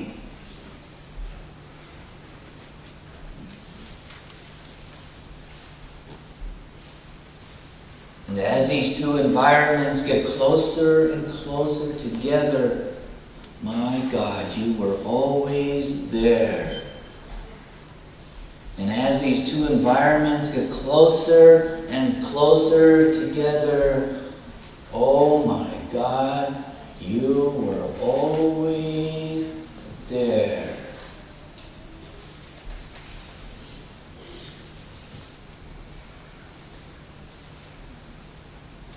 A lightning strike, a bee sting, a tremendous strike of fear. No longer the same sight, no longer the same mind, no longer the same philosophy. The two environments have finally met, understood. It wasn't inside and it wasn't outside. It was always there, the two environments together. The fish finally sees it is in a fishbowl, and it always has been. My God, I exist purely in the grace of life. I live in the grace of life.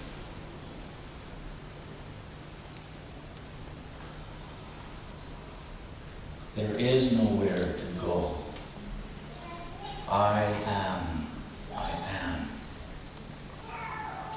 And I always was.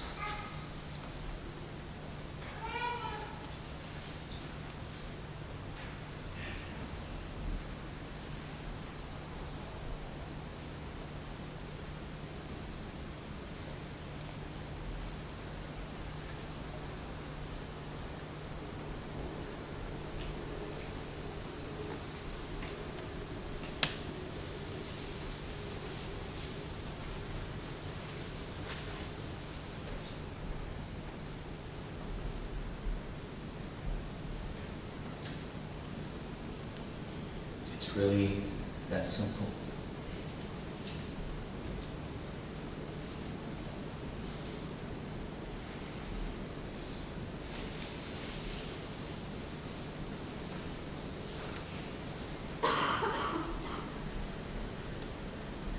The environment of my planet, the environment of my earth is finally realized.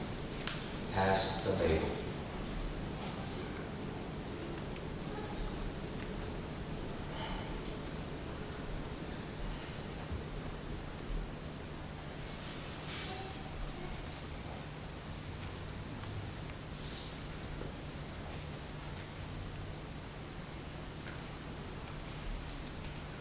Let's take a break.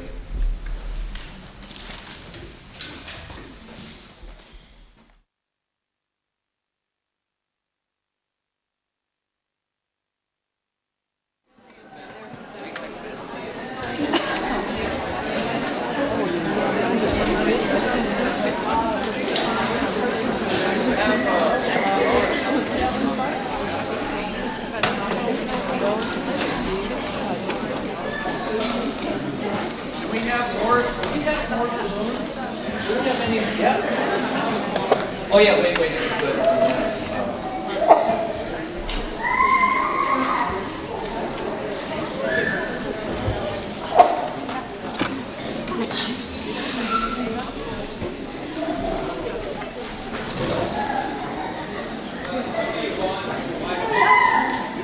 Yeah, white is good.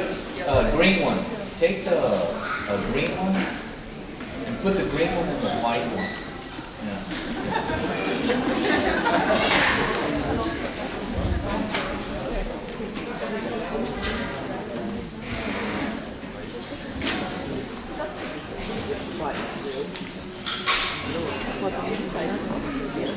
Or the other side.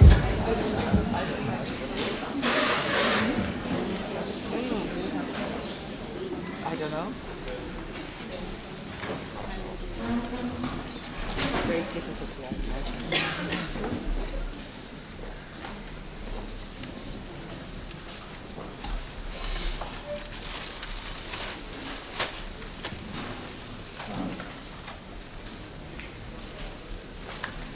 I'll wait and talk about environments, if we can do this.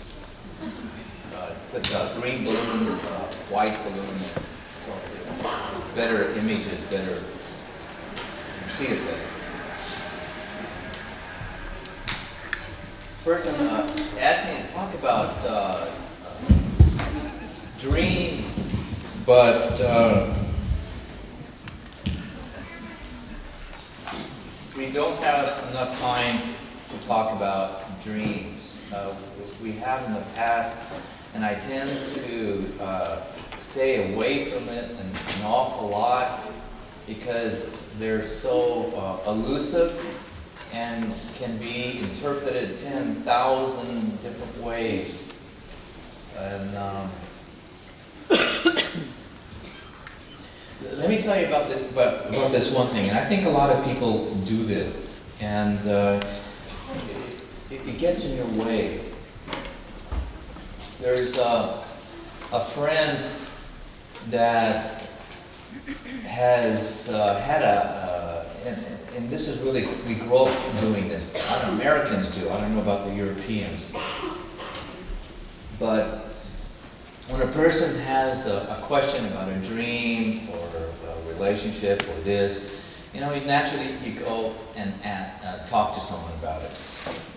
And sometimes some of us have the habit of talking to the people that come into our stores, or when we go into a store and talk to the salesperson, or we talk to the bus driver or the taxi cab driver, or somebody who sits next to us in the train, or you know, and we just keep talking to everybody all day long about this problem, trying to get an answer.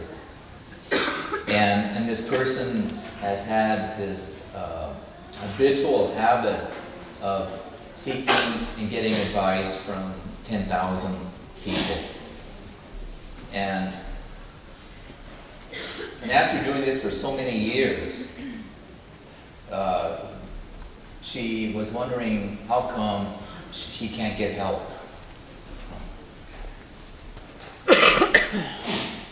Because she has dissected the question 10,000 times. She's cut it up 10,000 times. And no matter how many times you cut it up, there's a head and a heart that goes with it, and 10,000 stories with each segment, usually. And again, not everybody does this, but some of us have a habit of doing this. And so then we get one perspective, another perspective, and here's another one, and then, you know, and then pretty soon we have, it's like taking a psychedelic, like taking 15 LSD tablets in one day. You know, the brain is you know.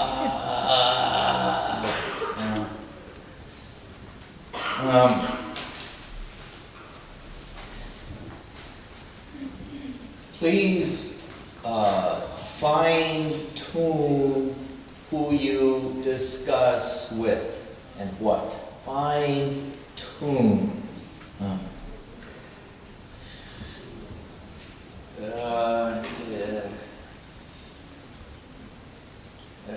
Let me see, what can we do to help you get the point? What I'm trying to do is, you know, like when an alcoholic who's really an alcoholic, I mean, they're just, man, in our hotel, you go 9 o'clock in the morning, he's already drinking beer. And an ambulance just a few days ago came and picked him up. And there he is every morning drinking beer. And you know, and 12 o'clock an ambulance comes to pick him up. You know, and every morning, the next day there he was, you know, just out of the hospital. And And sometimes if we can take these people to the morgue and show them what the liver looks like, or the spleen, or what the kidneys look like, versus a healthy. And if I could do that with you, with your brain, just remove the brain and show you what it's like when someone gets etched or lasered with these impacts all the time. And we get bombarded all the time, this brain. And it's capable of handling an awful lot. But sometimes we overload ourselves. And it's easy to get overloaded in our society. Too much stress.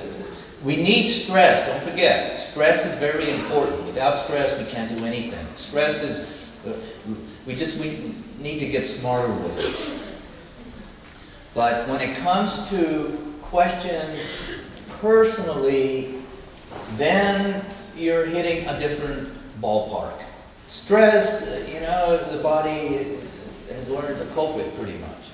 But once you hit something very personal, you start to open up doors inside your body that it's going to affect all your organs very differently, because there's some emotion attached to it.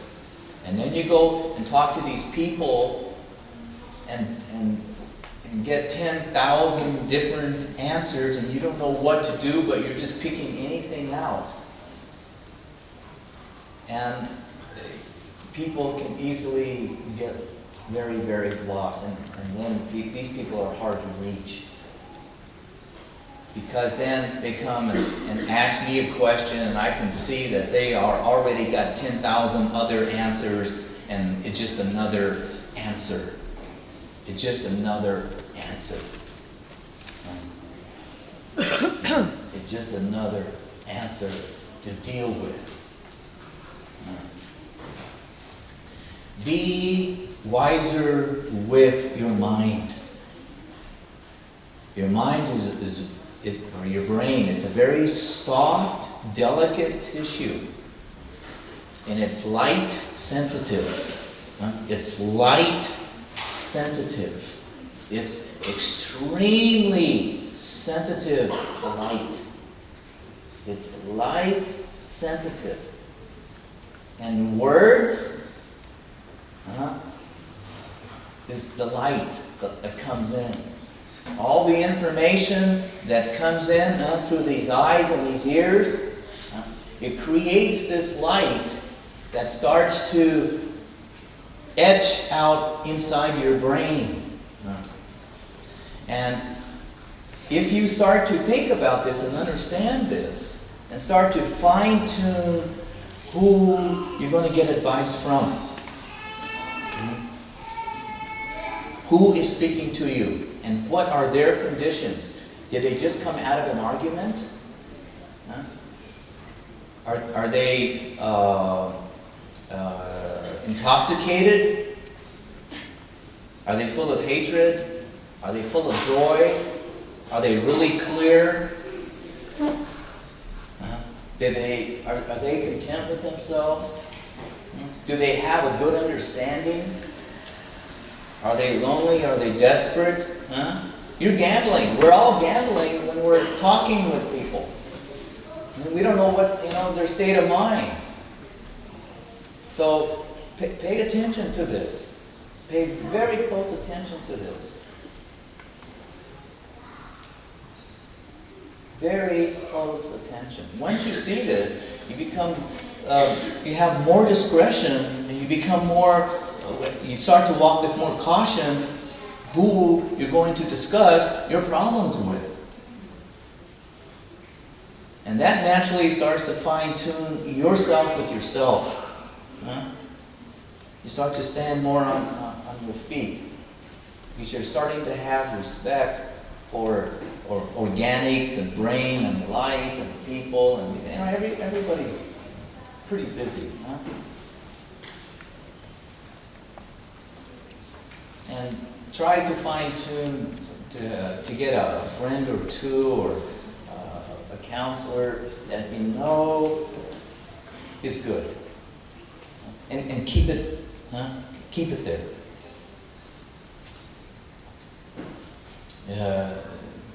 just don't vomit everywhere. Your problems. It's not good. Hey. Vomit on your therapist.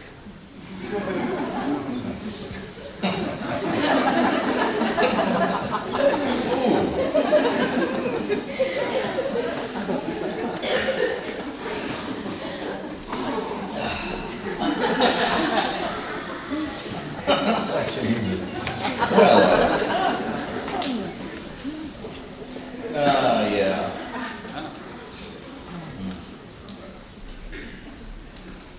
You know, this one friend, it has taken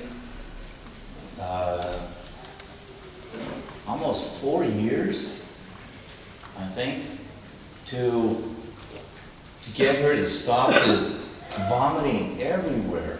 And she was just so scattered and wondering why her life is the way it is. And she has fine-tuned, and she started to see what she was doing and all that, and kept fine-tuning, and now she's finding out that she has very good answers inside.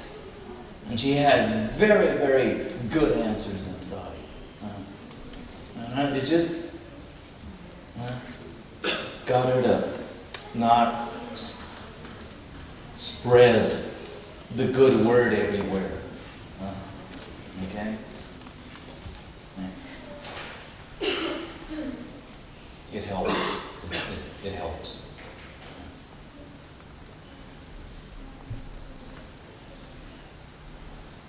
You know, it's really very easy to see if you have fine-tuned your personal problems, or if you have a wide spectrum of, if you're just talking to talk, you know. So think about that.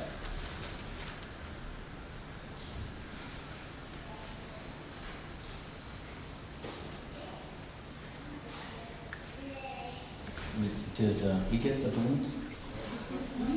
Oh, okay, no way, huh?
Questions?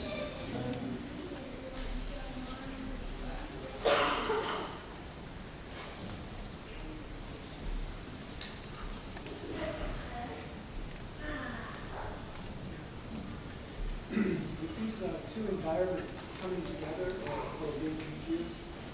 And the two environments, he first said with these two environments coming together or being confused, the environments are not confused. With our perception being confused. Right. How do you define what your integrity is? How do you define or find? Find. How do you find integrity for yourself? How do you find integrity in your environment? Your actions? Just look behind you the last day, the last week, and look how people bounce off you.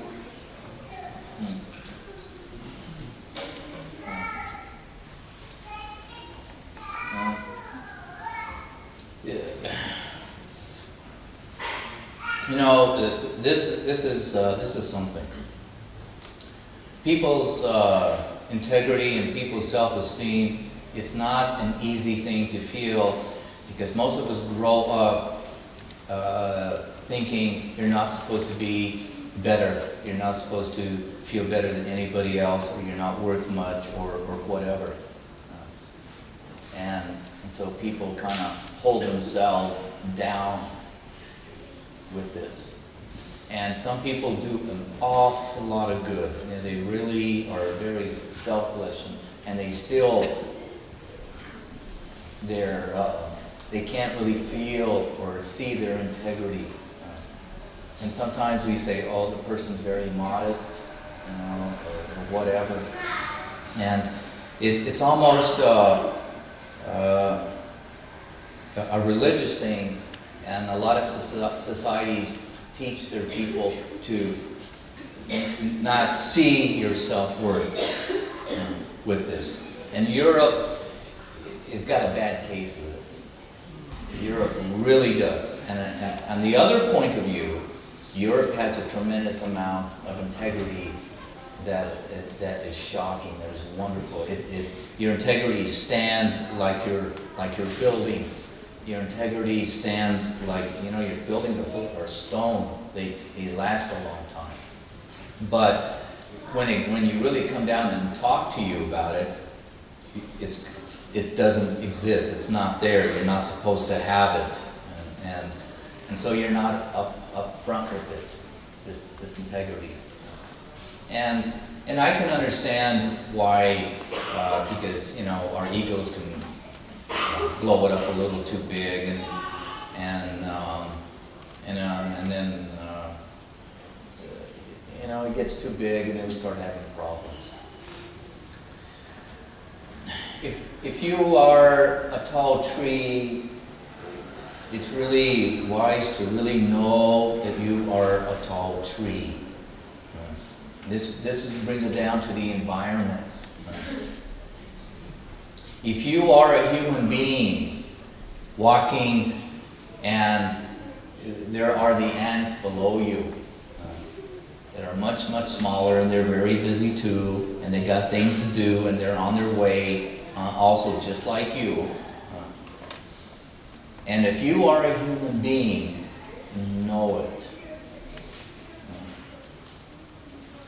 The integrity comes when, let's say, self-awareness becomes so acute, so alive, that this environment that you are, you become very cognizant of this external environment, and respect starts to become easily on your fingertips.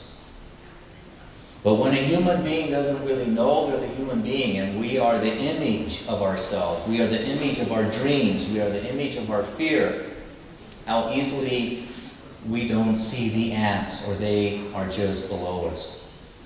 There is this philosophy, and you've heard this, and a lot of people, a lot of human beings live off this philosophy every day.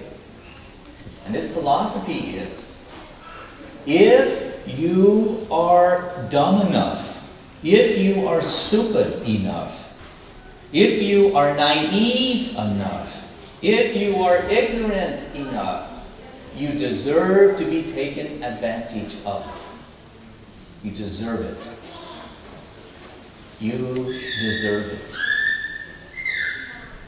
And we can break this down.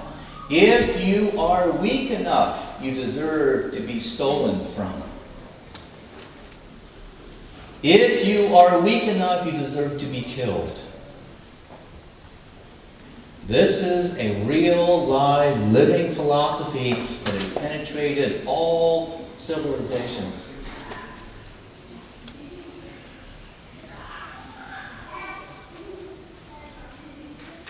There's no integrity in this. There's no understanding of the environments. There's absolutely no respect.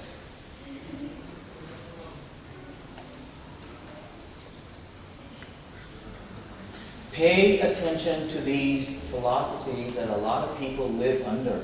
You can see it on their faces. You can see it how they scan for the stupid people that deserve it. They scan them. They look. There's hunger in their eyes.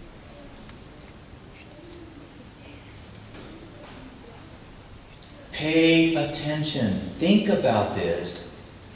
It's a very harsh thing, but that's how a lot of people are.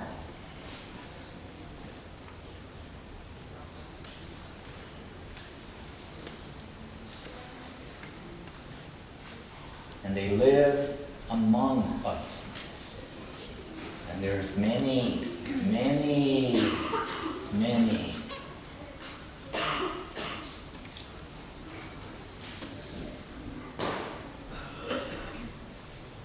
When it comes to integrity, integrity requires for you to remove the blind bluffs, remove the veils from your eyes, even though it's harsh, even though it's kind of like, my God, this is what we're made of. Yeah, this is what's in this world. Yeah. People like that you cross all day. It's harsh. But to truly understand and to grasp and to get integrity inside, you've got to really see the world that you're living in this external environment. And maybe there's a little bit of this philosophy inside you too, still running through your blood. And maybe that philosophy is playing hide and seek from you. And maybe that's why we maybe sense integrity, and sometimes it disappears, and somehow we sense that my heart is cold and I'm ready to pounce on someone and eat them up like other people eat up other people just because they're too naive.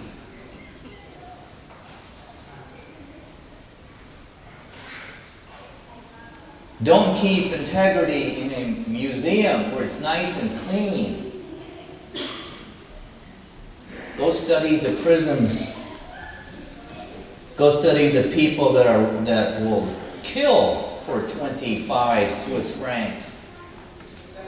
Be sure that you can recognize them and look at them, not to hate them, but to understand them, to understand this environment that we are all living under. And only then, through contrast, it's really only then that through a scale of weight that human beings can really learn. It takes contrast, vast contrast, and a lot of evidence, and a lot of weighing things out all the time, that one can truly have integrity and understand what integrity is. But it is painful to see who we live amongst. Very painful.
Our planet is not too sane, but it's getting saner.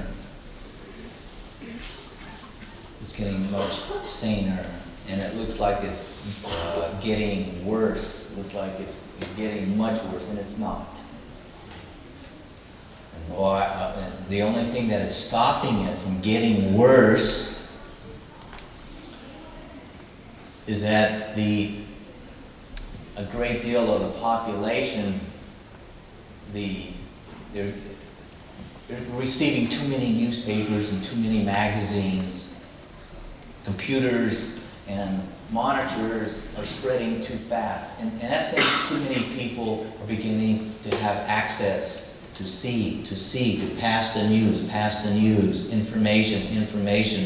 And that's the only thing that's saving us from in a real insane world. So we need more eyes, we need more newspapers, more news, more information.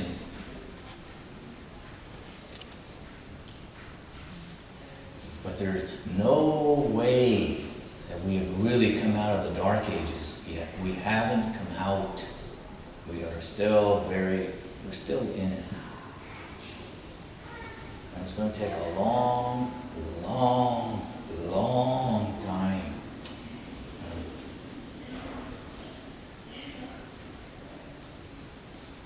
This is in no way the age of enlightenment at all.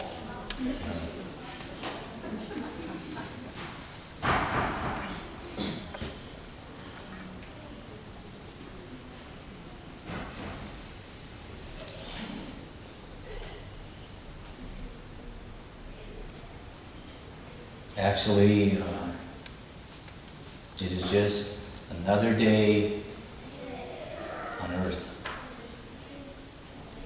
just with a little more information.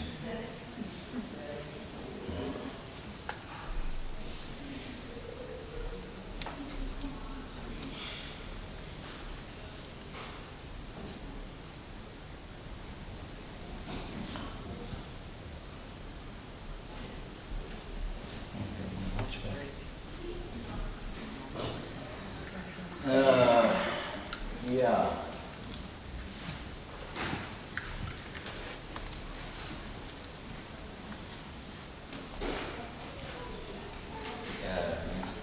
We got a break for lunch.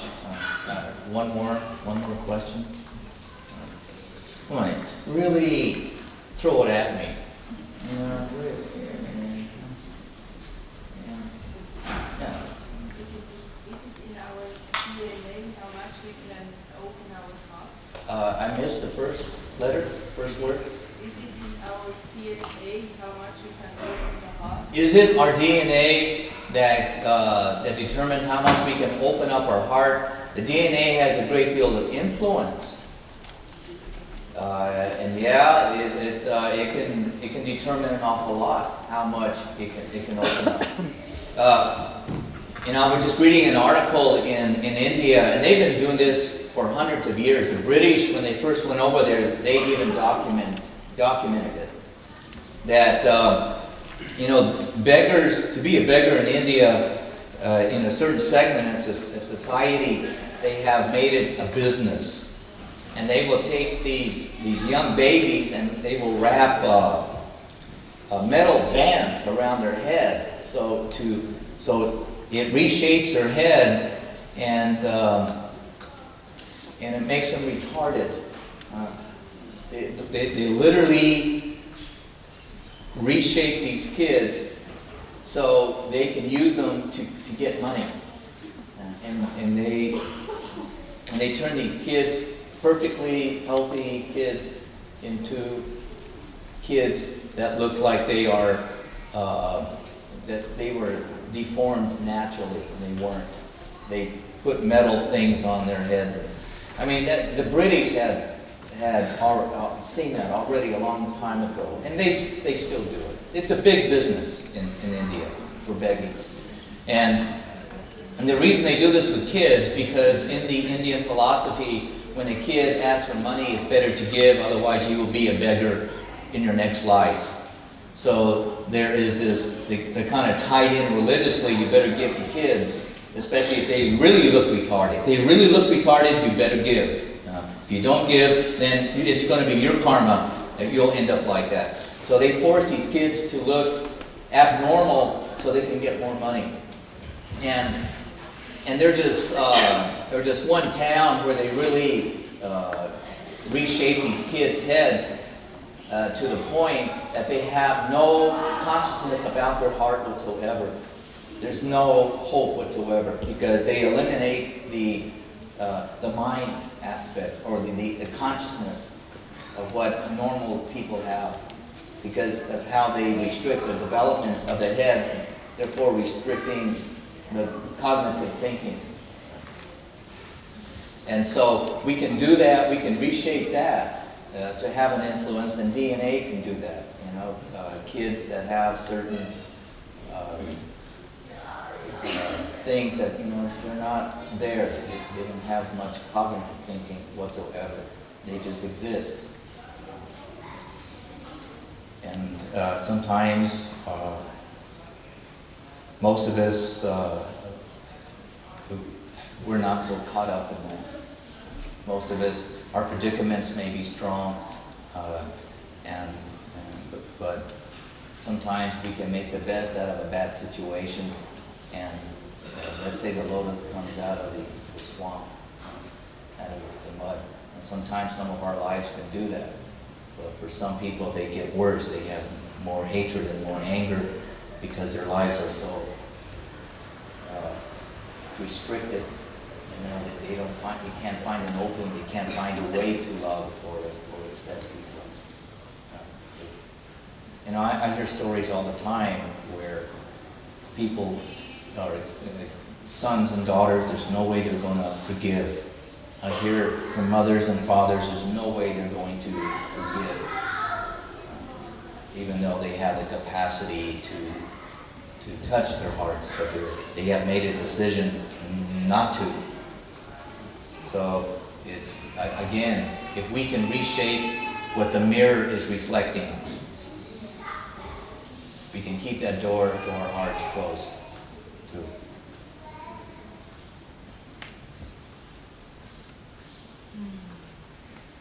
Can you imagine reshaping babies' heads to make them retarded? So you can, that's your livelihood. And actually, because they make so much money, they even have to hire someone with a gun so no one steals their money. Life.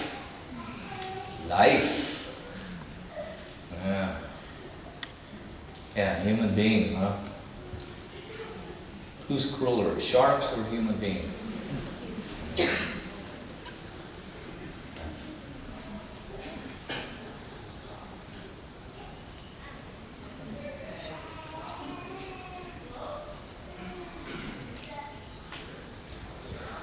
Yeah.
Three o'clock this morning,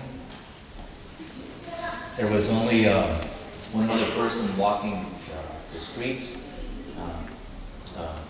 besides me. Couldn't sleep, and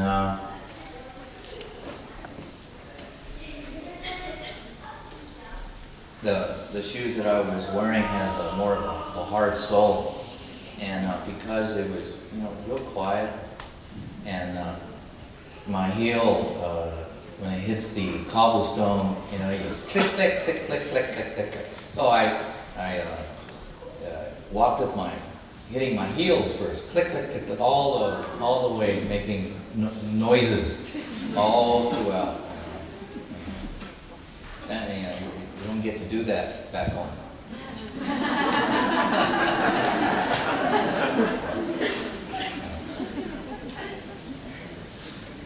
But it's really quite a beautiful thing with nobody else on the streets.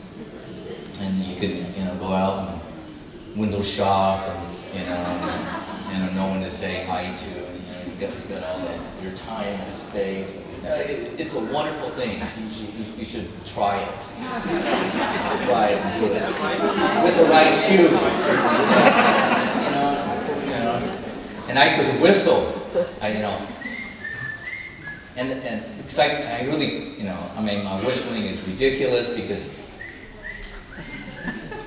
but it would echo off the walls. That's all right, you know, my town. Let's go for lunch.